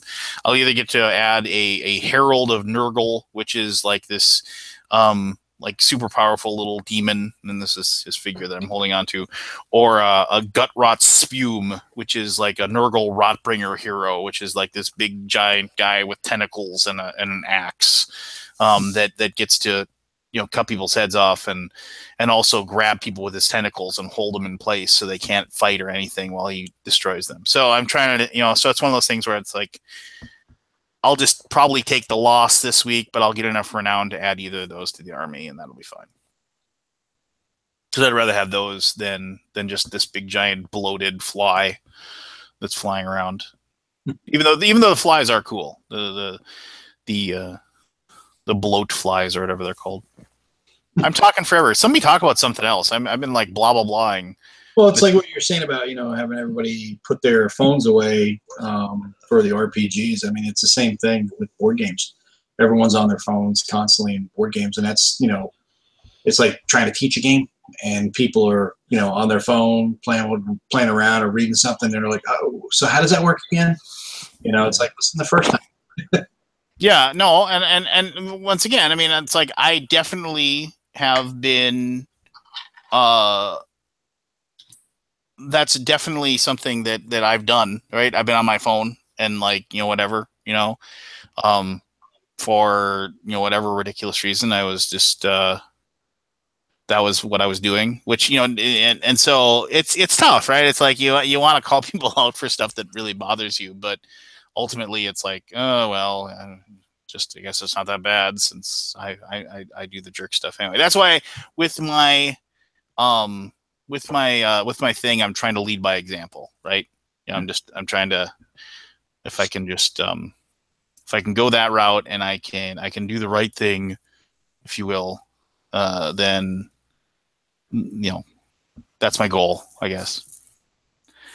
But anyway, as long as somebody else talk, for God's sakes. We like listening to your voice, Lance. Oh. Now I know you're lying. Hard to pipe in when you know absolutely nothing about role playing. Well, look it up in your come together, and then. Oh, sorry. Oh, I have no interest in role playing either. I'd rather do board games. Just too much of a commitment for me personally. I know there's one-offs too, but I don't know. It's never really intrigued me. I've role played at like Gen Con and like NASCRAG and some absurd stuff like that, but it's just never something that's. Would you role play for a bag of Doritos? With you, of course. Yes. Depends on who I'm role playing with. Sweet. Sweet. Yeah. So there you go. We need Jim on here to give us a topic of discussion. Where's Jim tonight? I don't know. He's probably drunk. You're right. When you're right, you're right. Try run around with his girls with that. What is it? Horns or marching? I forget what they do. Well, like his son's in a marching band, right? His daughter's the one that's in a. What are you gonna say? Cult? No, his daughter's in like a choir or something. I thought. I forget. Yeah, I could be wrong. I don't remember. But, yeah. Grievances? Well, I mean, yeah. Does anybody have any more grievances? I mean, I actually, for the first time ever, caught Concrud. I mean, like, I got home from BGG, and like the next day, I felt sick. Like, I hadn't got Concrud ever, and all of a sudden, I was just like, "What is this? Why is my throat all scratchy? Why does it like?" And I was just like, "How did this happen? That never happens to me." So, I thought that was weird. It's not really a grievance, but I mean, it just finally caught up to me, I guess. So Christmas is right around the corner. Did anybody go see Justice League? Is it as bad as everybody's saying? No, I'm not going to go see it. I know it's out. Yeah, Nobody went? Nobody went? Not yet. We're gonna movie hop and see it with Star Wars in a couple weeks. I went to go see Murder on the Orient Express. How was it?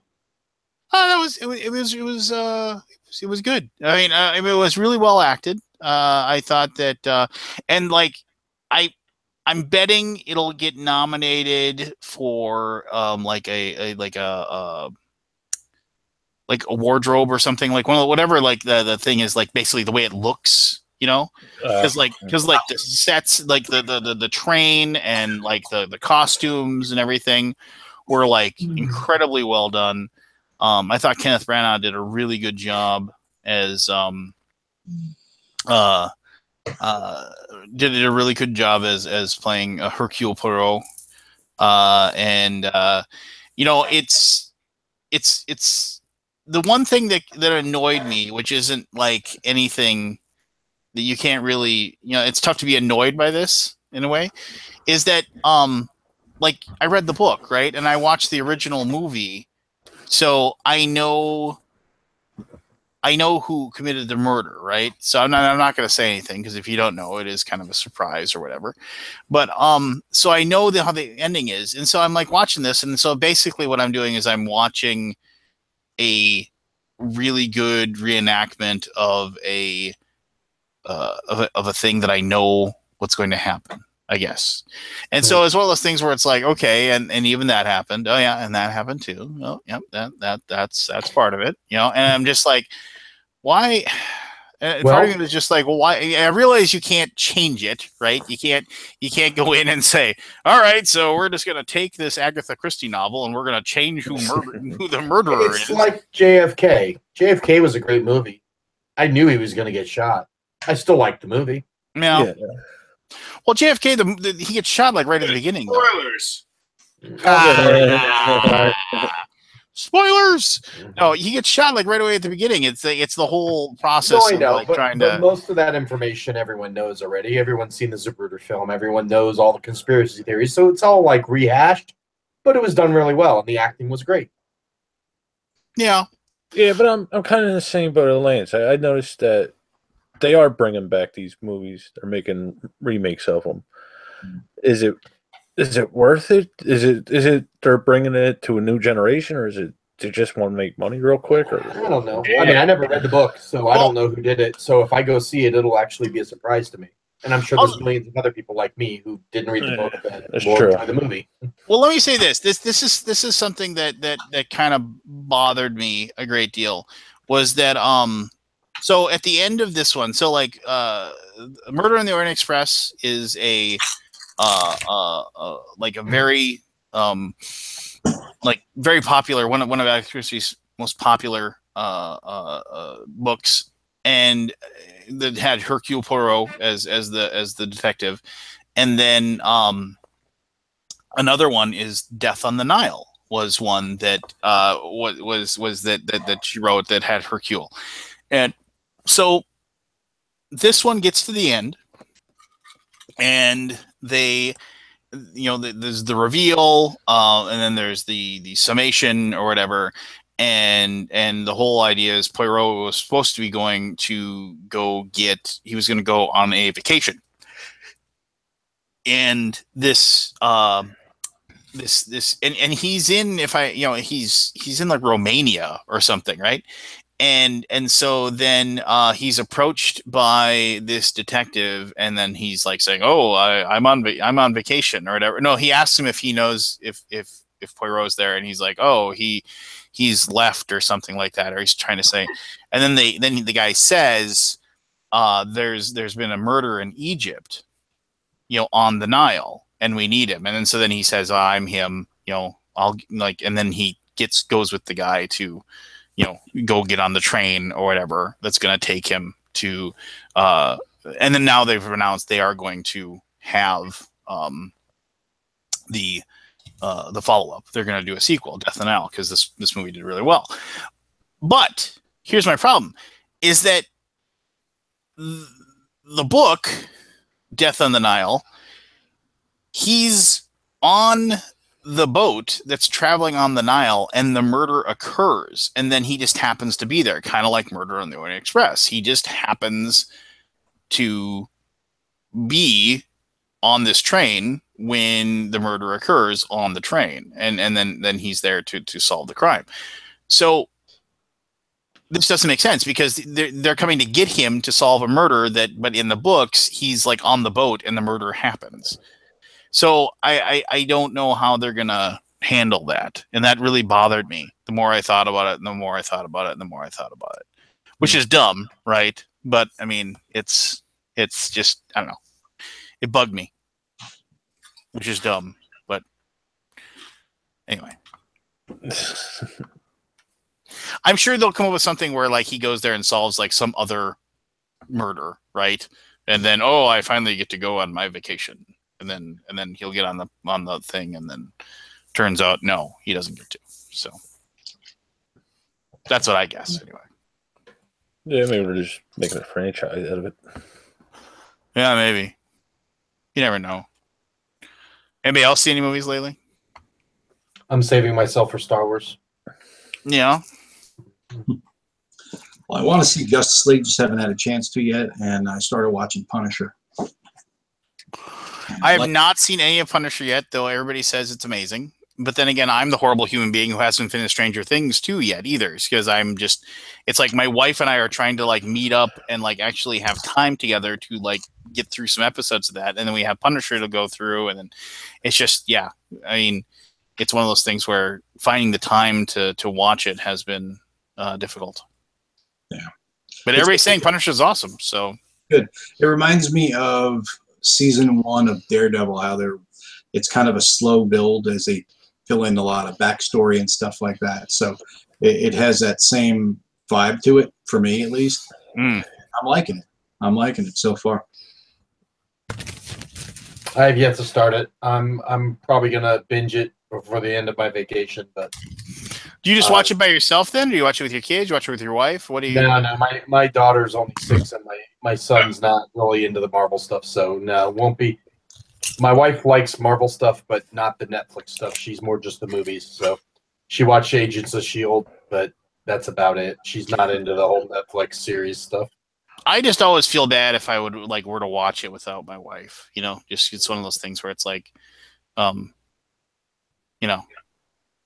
would. I mean, just like I would feel bad if she watched it without me, right? So, I mean, I do know that the more I don't watch it, the more chances that I'm going to get a spoiler increase with every day. But that's luckily it hasn't been a ton of. A lot of people commented that they liked Punisher and they thought the way it went. And people are saying, but no one's been really dumping spoilers, which is good. I guess that's probably why I haven't watched it yet.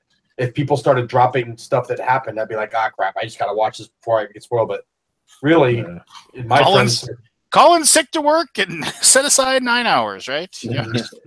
I'm on vacation until Monday, so I've got time to watch it. I just been trying to do other stuff. Best part was when he killed that guy. Yeah. That's like the my favorite. You know what my favorite episode of Gilligan's Island is? Huh. The one where they almost got off the island. Which one? Yeah, see, that's the joke. Or like you know what my favorite episode of Three's Company was? The one where they had the misunderstanding. Come on, not gonna do. Waiting for you. Hers and his. Three's Company too. Ba-dum, ba-dum. Yes. Just I always thought that Larry was a misunderstood character on that show. yeah, Larry was a good, He's but a good guy. Were you more of a what's the Don Knotts or Norman Fell fan? Don Knotts, I think. Yeah, I think when Don Knotts lived below, the aging guy that still wanted to be, hip. He still wanted to be cool, but he was just too old. Oh, he still wanted to chase the girls, but he was, he was in his 50s or whatever, and probably I thought, Norman Fell and the Ropers, right? That was it. The Ropers, yeah. The Ropers, and and just Although I liked Mr. Roper out of the two, I thought Mr. Roper, his facial expressions on a lot of the goofy stuff they did were priceless. But yeah, it seemed like all the jokes involved in that was Mrs. Roper wanting to have relations with Mr. Roper, and he'd be like, "Oh, jeez," just that was the joke, right? That was, and then he wanted to make sure that Jack wasn't dating either of the two girls, because then that would be that was wrong. They couldn't live there then, and so that was they would always be checking on that and whatever, and then yeah. How many episodes of that? What and then they switched out the blonde roommate 8 times too. Yeah.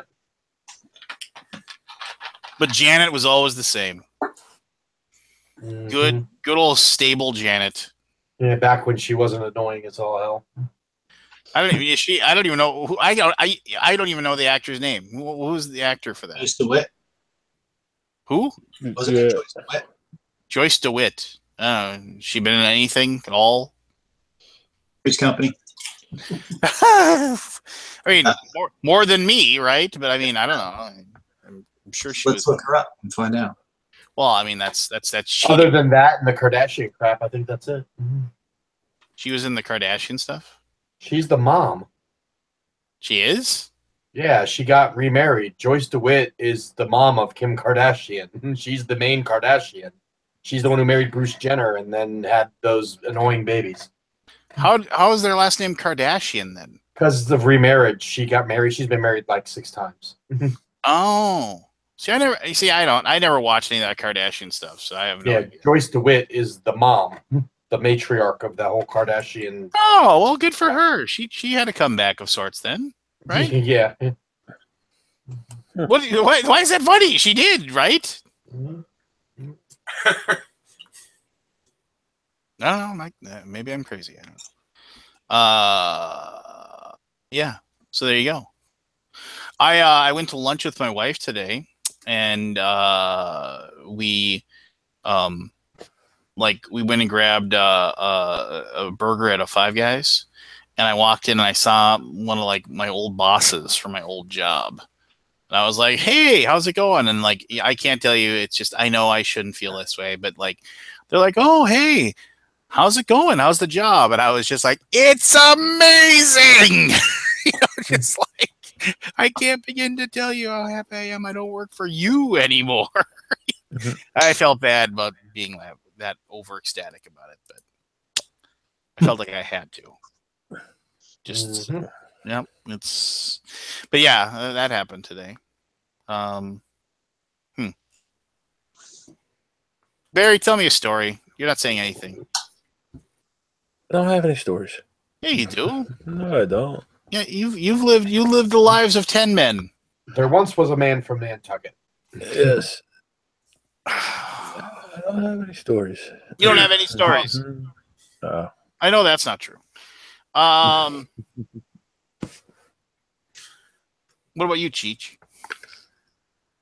I'm good. You don't got any stories? Not off the top of my head. You don't need stories. He's got Doritos. Mm-hmm. It's been pretty uneventful the past couple weeks. How was your Thanksgiving? Everybody else talked about their Thanksgiving. How was yours? It was good.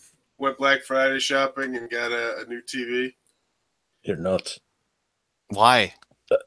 Because there's this mall that's in a really bad part of my city. Did you trade 20 bags of Doritos for it? No, as bad as it sounds, most people don't want to go to it because it's where it's located. And yeah, so it's never busy for Black Friday. So me and my son were in and out about an hour and got the big doorbuster TV they had, the 55-inch TV for $300. Why do you need a 55? You paid for it with Dorito money. Yeah, Dorito money. I actually did. I paid for $187 with the gift card that I earned from the Doritos. No, my old TV I got Black Friday like 6 or 7 years ago, and it started like half the screen stopped working, so we knew we were going to get one anyway. Oh, all right. Like my wife and I briefly considered the possibility of getting like there was one TV that was like a 40-inch 4K. You know, we considered it for about 10 minutes, and then we were just like, we don't need another TV. It's like there's already like 2 TVs in the house that never get turned on. So, just the idea that we would, and really there's like 3, like the TV down here. It rarely gets turned on. Like occasionally I'll turn it on when I'm working, but I just listen to the radio instead. And the TV in my daughter's room, like she never turns it on anymore. I should just take that thing off the wall. She'd rather just sit on her iPad or sit or watch stuff on our computer. And the one in like the only TVs that really ever get watched are the one in my bedroom and the one in the living room. Yeah, just like TVs are the devil, man. Yep. Only if you let him be. I don't know. I just I'd rather read. That sounds dumb. I've been reading a lot lately. Dumb. What? That sounds super dumb. That sounds super dumb. Yeah, like I found myself like it'll be late and it'll be like, oh, well, I could go and no, I either like watch a like I watch a video on like a painting tutorial, like on how to paint a certain miniature or something like that, or I'll be painting more often than anything else now. I was thinking you were talking about Bob Ross videos. I love watching Bob Ross. Yeah, I picked up a copy of the Bob Ross game when we were out Christmas shopping this week. Oh yeah, yeah. Go on. I can't wait to play it. I can't open it till Christmas though. My wife's like, you can't buy anything for yourself, but she picked it up and said, "I'll give it to you for Christmas." I'm like, ah. But it looks cool. I've had it, the Art of Chill or whatever it was called. Yeah, Bob Ross, The Art of Chill. Cool. He lived a fun life. If you ever read about him, he seemed to enjoy his life. But yeah, I love watching the Bob Ross stuff. It's good stuff. Oh, it's so cool, and it's like the perfect thing for a nap. Mm-hmm. Just like two things about LASIK that I found out that are awesome. After years of like, I just want to watch this show and I want to lay down on the couch, like being able to lay down on the couch and like lay on your side and not have to worry about your glasses being like shoved into the side of your face while you're watching something. So awesome. Like years of putting up with that BS. The other thing, my son came and ran up and like I was reading him a book and he jumped up on the bed and he wanted to wrestle, and so we had to like have another wrestling match to see who is the champion of the house and who got to keep the belt. I got to keep the belt. But I immediately was like, okay, hold on. I was going to take my glasses off before. I was like, no, wait. You and I can rough house all day because I don't have to worry about you breaking my glasses. And so then I gave him a rock bottom and it was over. Yeah, I was just like, so yeah, two bonuses of that I did not know that they were out there. So get LASIK. That's yeah, I'd love to, but I don't think it'll help me now. Why? You don't have eyes? No, I think I'm past the age of being beneficial, ain't I? No. I mean, you'll still need to wear reading glasses to read something up close. But how old are you, Mo? 78, 79? No, only 64. No, 50. Yeah. No. If you got it done, are you near? Do you have myopia? Are you nearsighted? Yeah. Yeah. So they'd fix them so you could see far away. And so, but anything closer than about 12 to 16 inches, you'd need reading glasses for. Okay. Yeah, I got progressives now, so it's really tough watching, like you were saying about watching TV when you're laying in bed. Not only do you have to worry about laying up against the pillow and having them crushed, I gotta like turn my glasses down my nose like this so I can look at the distance.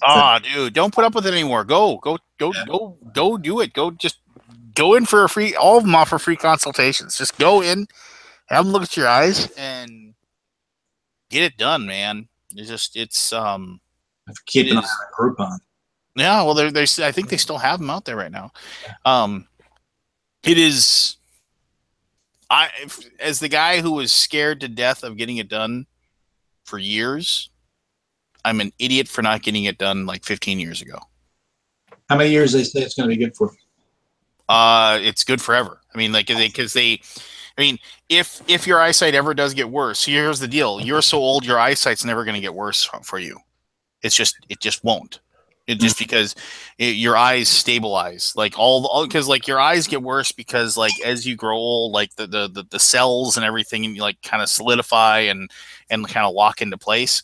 And after you get to be like in your like late 30s, early 40s, and sometimes later into your 40s as well, like your prescription is like pretty much locked in for the rest of your life. And so, yeah, you can, usually they'll offer some sort of like insurance where you pay them a little bit of money and then like you can come back in, they'll fix your eyes, like enhancements if you ever need them in the future. But there's like, that's why if you get it done when you're like 25, like you should get that because your eyes are going to get progressively worse because you're going to age and things are going to happen. But then you can just go in, they do it again, and then you're done.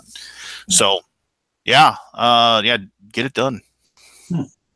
It's yeah, I mean, like there's like the one thing I still, and it's gotten better now. I still have to wear sunglasses outside almost all the time, but my eyes don't hurt like immediately when walking outside anymore. I can actually be outside where it's sunny and it's not nearly as bothersome as it was right away. But well worth it. And to anybody, I'll tell anybody ever that it's well worth your time and your effort to get it done. So that includes you, Forrest. You don't need to hold on to it forever. Like hopefully to like because you need it for like glaucoma or something later.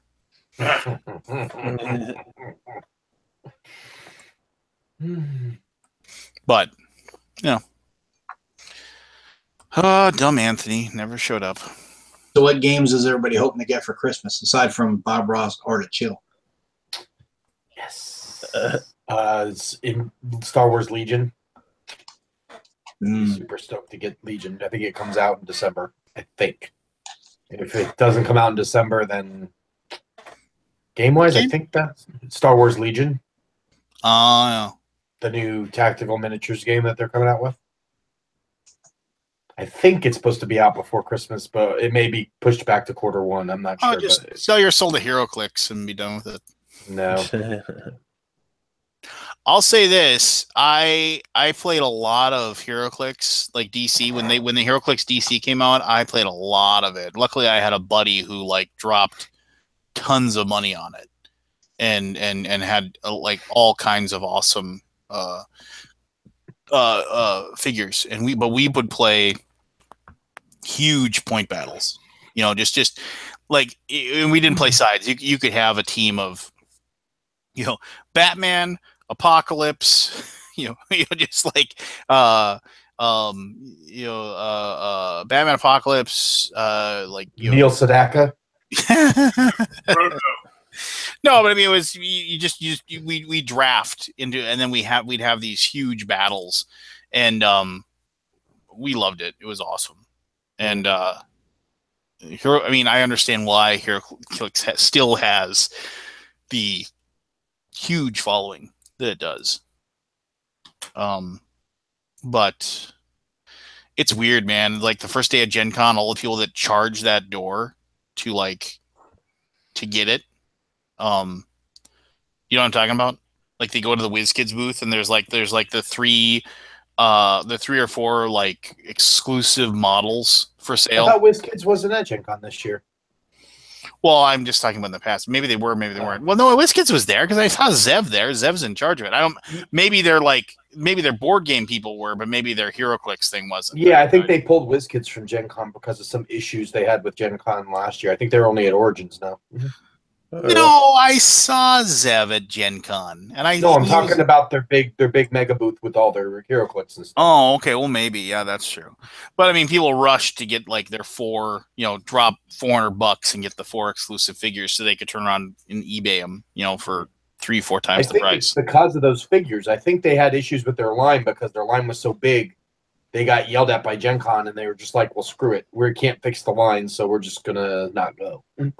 Huh. There's something to do with that. Yeah, they got fined or something because their line broke the fire codes or some stupid stuff like that. And apparently they just got pissed off and talking with them on how to fix it that they just said, screw it, we won't be back. Well, I guess I could see that. I mean, it just seems kind of silly, but yeah. I hadn't heard that. Yeah, like they didn't do their big tournament or anything. They pulled like all their click stuff basically got pulled out, and they just did the board game stuff. Or Zev may have just been there on his own. They may not. I don't think WizKids had a booth. I don't remember seeing him. No, because I remember. Because I picked up a couple of games from him there. Did you? Yeah. So it certainly wasn't the big mega booth like they usually have. Because I know that I remember that from the year before. No, and it was kind of like right next to the big Paizo booth where they were selling the Starfinder and stuff. Mm-hmm. So it was. That wasn't far from us. That wasn't that far from us, and I still didn't see him. So it must not have been very big. Yeah, it was on an end cap. So I mean, like you'd see it right when you walked in, but there wasn't any like huge structure. Yeah, or anything like that. I mean, it was they had a good spot, but they weren't blowing it up with anything. Mm-hmm. So we got our email at TMG, like our Gen Con, like where do we want our booth and how much space do we want and things like that. And you have to decide by January 1st. Yep. They earlier and earlier every year they start. So yeah, we were like having a big discussion as to. Do you think this year will be a drop off, considering that all the hype and build up for the 50th, and now like people may that'll like actually go backwards a little bit? I think it almost has to go backwards a little just because it was such a big hype for the 50th. But did you notice there was nothing special? I mean, we've talked about this before, but I didn't feel like there was something like special going on for the 50th. No, there wasn't. Other than it was just called the 50th. Mm-hmm. Yeah, I mean, it didn't look like, and it didn't feel like there was any more people there. So yeah, I was surprised about that. It didn't. I don't know why, but for the numbers supposedly being higher than the year before felt much more hectic and busy. Yeah, I don't know. Maybe it's just maybe because they opened up they had the Lucas Oil Stadium and all the other stuff. Mm-hmm. I mean, it was just. I think that's it. I think they spread it out better, so it didn't feel as busy, which is a good thing. Yeah, I mean, totally. If we can just get Barry there someday. I don't know about that. I don't like crowds. Then don't go because that's all it is one big crowd. No. It's like you could go all day without seeing another human being. Bullshit. Yeah. If you stay in your hotel room and shut the blinds. Huh.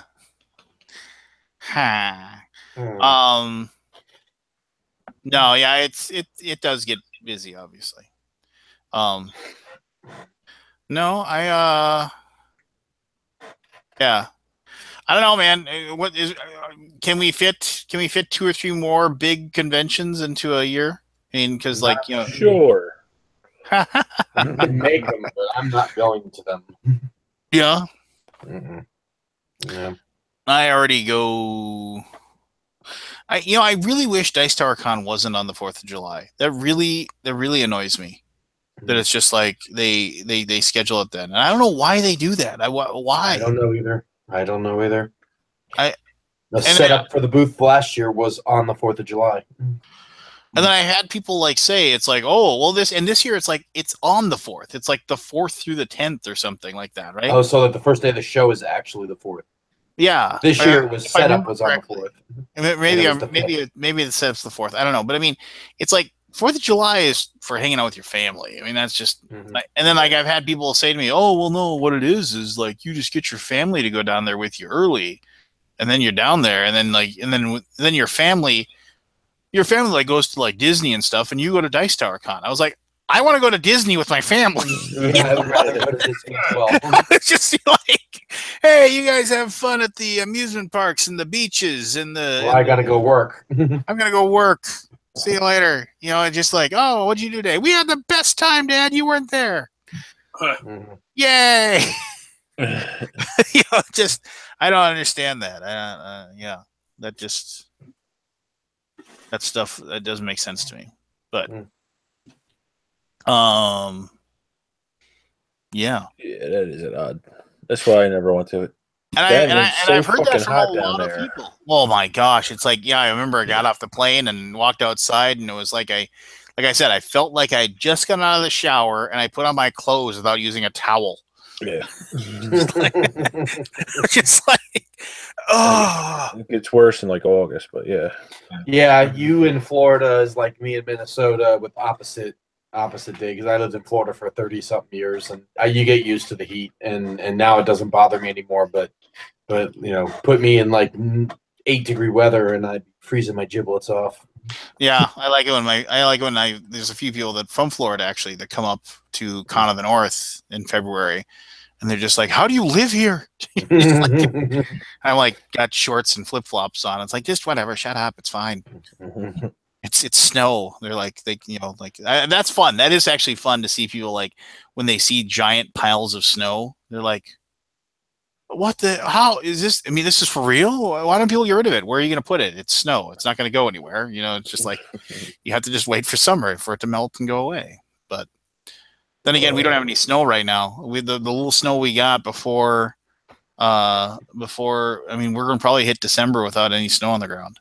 Wow, is that like a record up there? No, because it's happened before. But I mean, we had a stretch of like 50 and 60-degree weather, like a weird warm snap that came through, and so we got that, and then all the snow melted. So it was just kind of like, oh, all right, and then it's just one of those like weird things. Yeah, definitely. Indeed. They're saying Barry is Chong.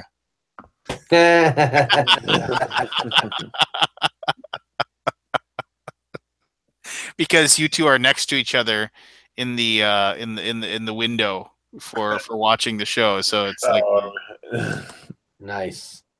Yeah. Cheech and Chong, there they are. Which one went to jail? Chong went to prison because he was selling drugs to the mail or something like that. Was that what he was doing? I forget. Mail order Mary Jane. I don't remember if it was that or drug paraphernalia. I think it was paraphernalia. Yeah, I think like bongs and shit. I trust Forrest's evaluation of this topic. Can we get this? Chong went to jail for selling bongs. Yeah, it was like right when all that in California was getting legalized and all that. Those are for tobacco. Yeah. You know what? I mean, that's fine. I understand they have to say, you get your tobacco accessories here. You just like tobacco rolling papers and tobacco bombs. There was a bag of tobacco-free Doritos. there was one of those locations here in town, and it's now a game store, actually, the Dragon's Horde. But yeah, they eventually got shut down. They were like, the city just kind of stepped in and said, you aren't selling tobacco paraphernalia. They passed like some law that basically made what they were doing illegal, and they had to shut down. But they, to their credit, they fought it. They fought it long and hard for as long as they possibly could. But yeah. But there you go. So next time we meet, it's gonna be December, and I had this idea. So we have how many hardcore boomers do you think we got? A dozen? Yeah, something like that, I guess. Yeah. Like right now, or well, no, I just like that come in and like they listen like 10-ish. 10, 10 that there's more that watch after the fact, which is cool. I think anywhere from 7 to 16 people are watching live any given week, and it's probably a core of 8 or 9 that are like every week. So I had floated out the idea of to thank them for Lord knows why they tune in and listen to us talk. Hey, and as we're talking, here's Maui Chris. What up, boomers? As we're speaking, and Barry doesn't have anything better to do. So what I was thinking is that Barry, they could reach out to Barry via the interwebs in some way, and I was thinking we could there's enough of us, and I could double up too. But there's well, thank you, King Fat 44. I thank you for trying to make it every week. That's cool. Well, I was thinking it would be cool if we got their information. And you know what? I mean, I guess if you wanted to be a jerk and try to get on this, and you weren't really one of our core, then I guess we really wouldn't have ability to dispute it. Would know. You know the people that watch every week. You see their names in chat. Yeah. So give us, if you email Barry or tweet to Barry or whatever, give him your username on YouTube or whatever. But I was thinking it'd be cool if we then drew some random names, and then we Secret Santa'd the people that were cool enough to watch us all year. Doesn't have to. We don't have to give them anything. Obviously, go check out their BGG profile, check out their wish list. I know what Forrest is giving them: 16 bags of Doritos. 16 bags of Doritos. I know. I have so many games over there that I know I'd find something on the people's wish list that are mine. And anyway, I mean, and if you guys didn't want to do it, that's fine. I wouldn't make you do it, but I think it would be cool if we could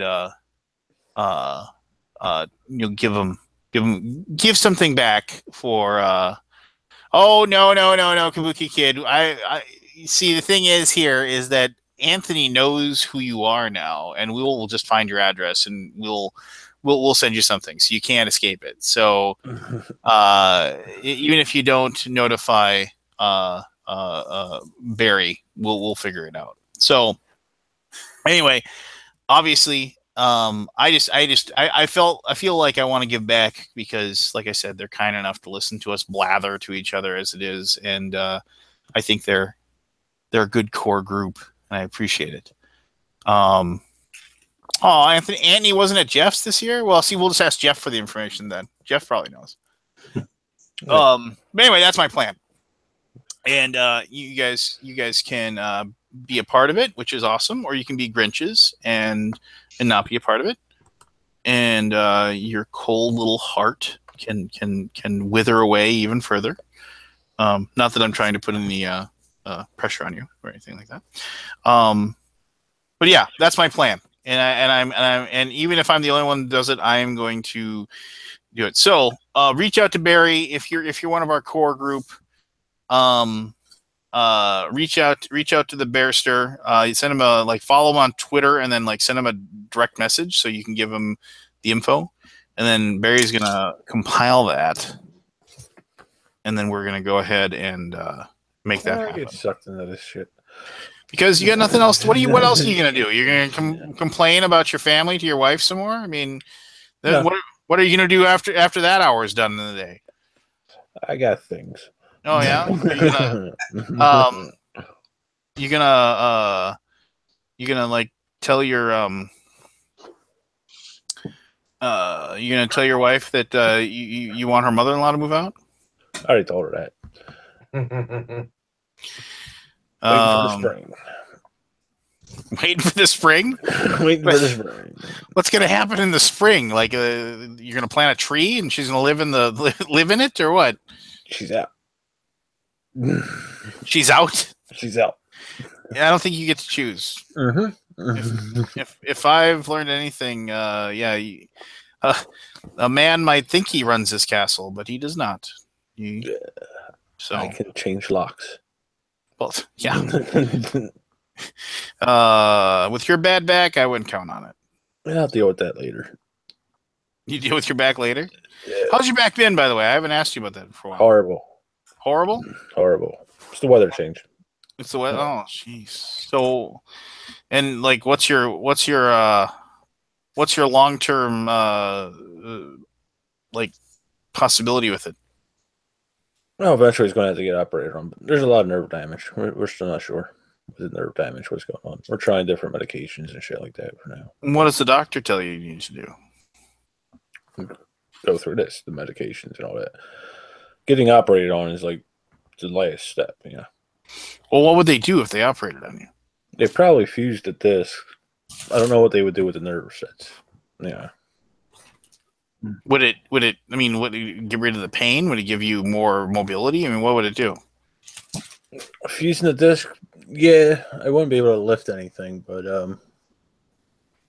yeah, it would give me more mobility and all that.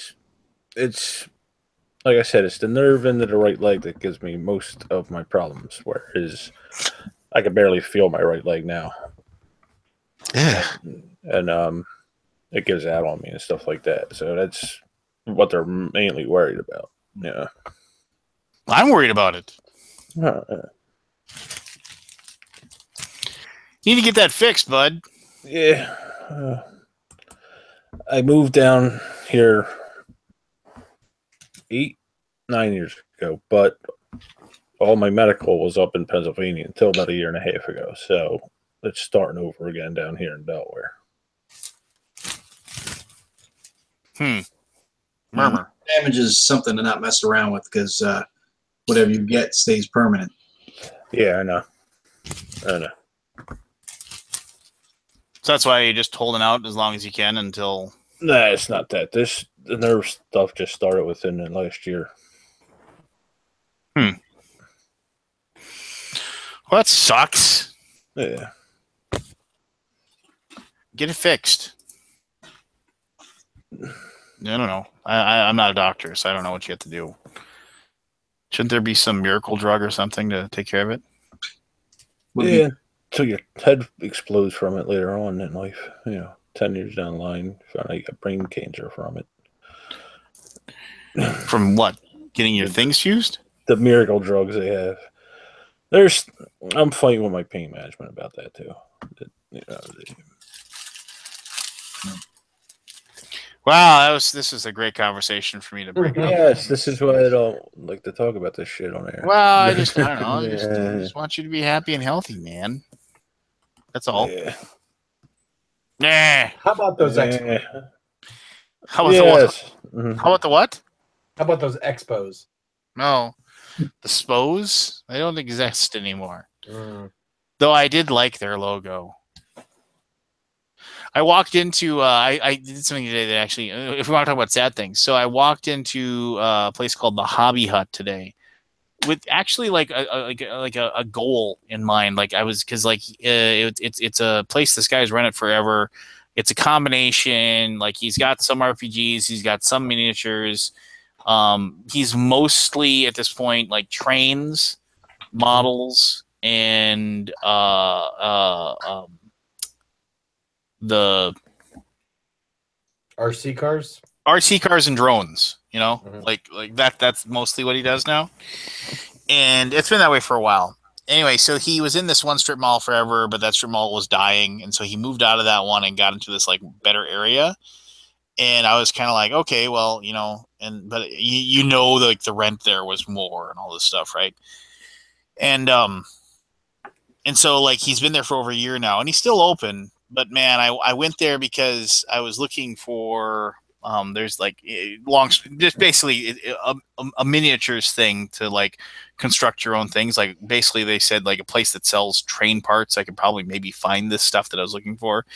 Just some neon tubing that people use when they construct their towns. They use it to show like neon signs and things like that. They create them, and so I went in there to see if he had anything like that, and the guy knows me, and so he struck up a conversation, and I was in there for. This is horrible. I was so happy when somebody else walked in because then I could escape because he didn't have what I was looking for. And I was just kind of like, and I kind of mentioned it to him, and he was like, oh, you know, and he pulled out this catalog and he was like looking through it, and we were trying to like figure out what if they could get it. And it was just one of those things where I was just like, oh, this is painful because like, you know, I'm like taking up this guy's day so he can order like $4 worth of this plastic tubing.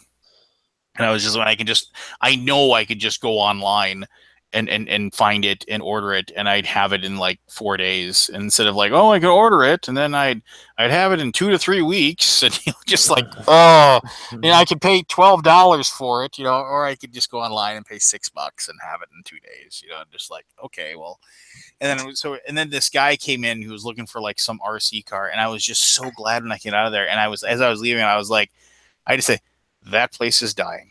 And I mean, like half of the shelves were empty, and like he had like a bunch of stuff on clearance that nobody was going to buy, you know, just basically stuff taking up shelf space. And I felt really bad because I mean, that was a place I used to go to when I was a kid. Like I would go in there when I was like, you know, 13 years old and buy miniatures when I was painting the really old school lead minis, like D&D minis, you know, from Ral Partha and stuff like that.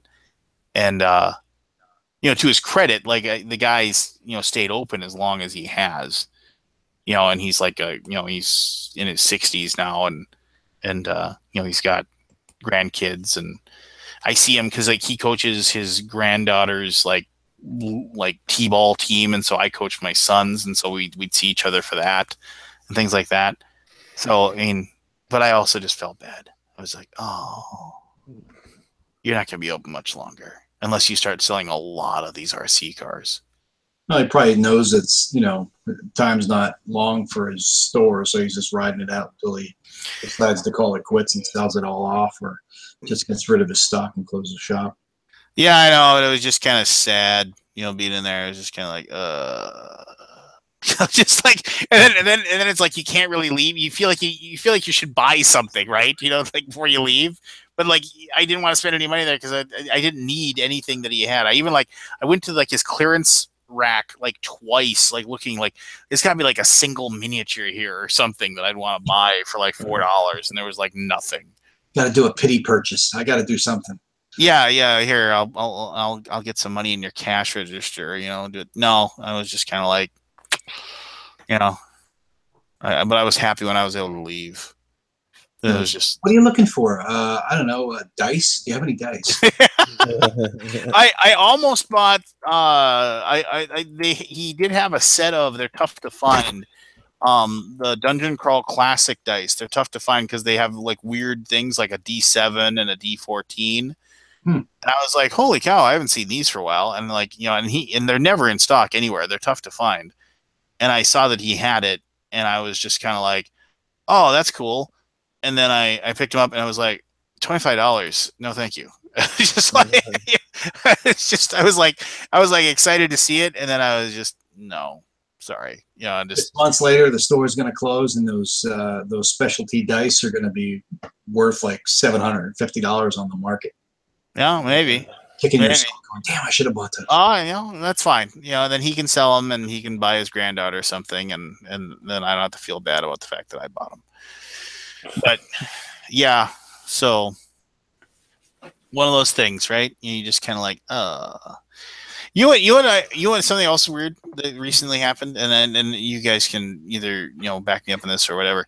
So like the whole like Amazon line, I didn't do any Black Friday shopping. I was just kind of like, I was completely like, meh, you know, whatever. And like one of the things is that I was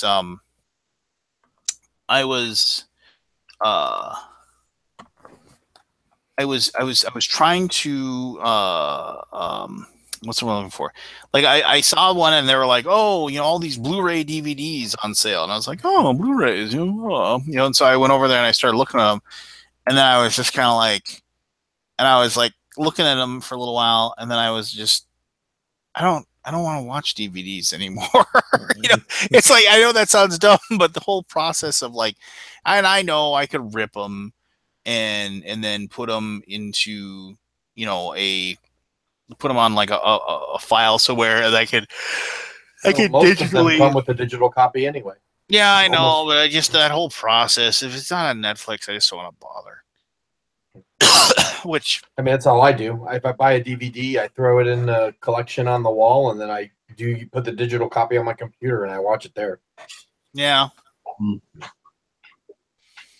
I don't know. It's one of those things, I guess. Even that's getting kind of fractured too. I mean, because the what was it? Flickster was one where you could, you know, put those codes in and get those put into your library there, and then that went away, and now it's something else, and they keep, you know, I'm starting to wonder, it's like, are you gonna have to keep changing what, you know, service you're using every I just do everything through iTunes. That way it's all good there. Almost all of them give you the iTunes code, and that way iTunes can keep track of all my crap, and I don't think that's going anywhere anytime soon. So they're doing through iTunes too, even like you can put the codes in through iTunes, all that stuff.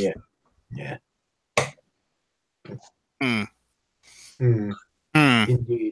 Indeed. Yeah, it is almost 1 a.m. though, so I'm going to get. It is almost 1 a.m. I was going to say we should probably wrap this up pretty soon, but yeah, I don't know, man. I just good conversations though. Good conversations this evening. Deep conversation, but I will finish out with what I'm hoping for Christmas is world peace. Aside from that, is Firefly, Browncoats, and Brigands. What? Gale Force 9's miniature game, the co-op miniature game, Firefly. I am unfamiliar. It's kind of flying under the radar. So hoping literally. Well, exactly. I'm hoping it's going to be in before Christmas, and it'll be good. So cool. So for me, like I said, Star Wars Legion. That's probably number one on my list. If that's not available, I've been wanting to get a copy of Photosynthesis or, God, I don't know. I think that's about it. Really, I got pretty much everything else I wanted this year. Maybe the expansion of the Star Wars Carcassonne. That too. That'd be about it. Yeah. Excellent. Well, yeah, just like if regulars, please let us know, and so we can go ahead and get that taken care of for you, and then I don't know, just we'll see you guys back here next week. Next week is wait, time out. Hold on, let me look at the schedule here. So next week is the 6th. Yes. So next week is the last Alaboom before the greatest day of the year. I wonder what that could be. That will be the day that I complete my 46th trip around the sun. So, Ooh. yeah. So, think about it. What? What did you say there first? Yours flat, man. Oh, the Earth is sun's good. no, the Earth is not flat, and you are a nutball for even saying that. Who was it that got called out for that? Like somebody, the wrestler AJ Styles. Somebody said he was a flat earther, and he came out and he said, he said he wasn't, but he said, but sometimes you need to, what did he say? Sometimes you need to question everything. And it's good that people question whether or not the Earth is flat. And I was like, no. There are some things that it is really bad that people like question it. It's just, yeah. So, but yeah. All right. Well, good night, everybody. Thanks for tuning in. Good night. And yeah, I don't know. Just be cool, be kind, and we'll see you next week. Peace. Definitely. See you guys.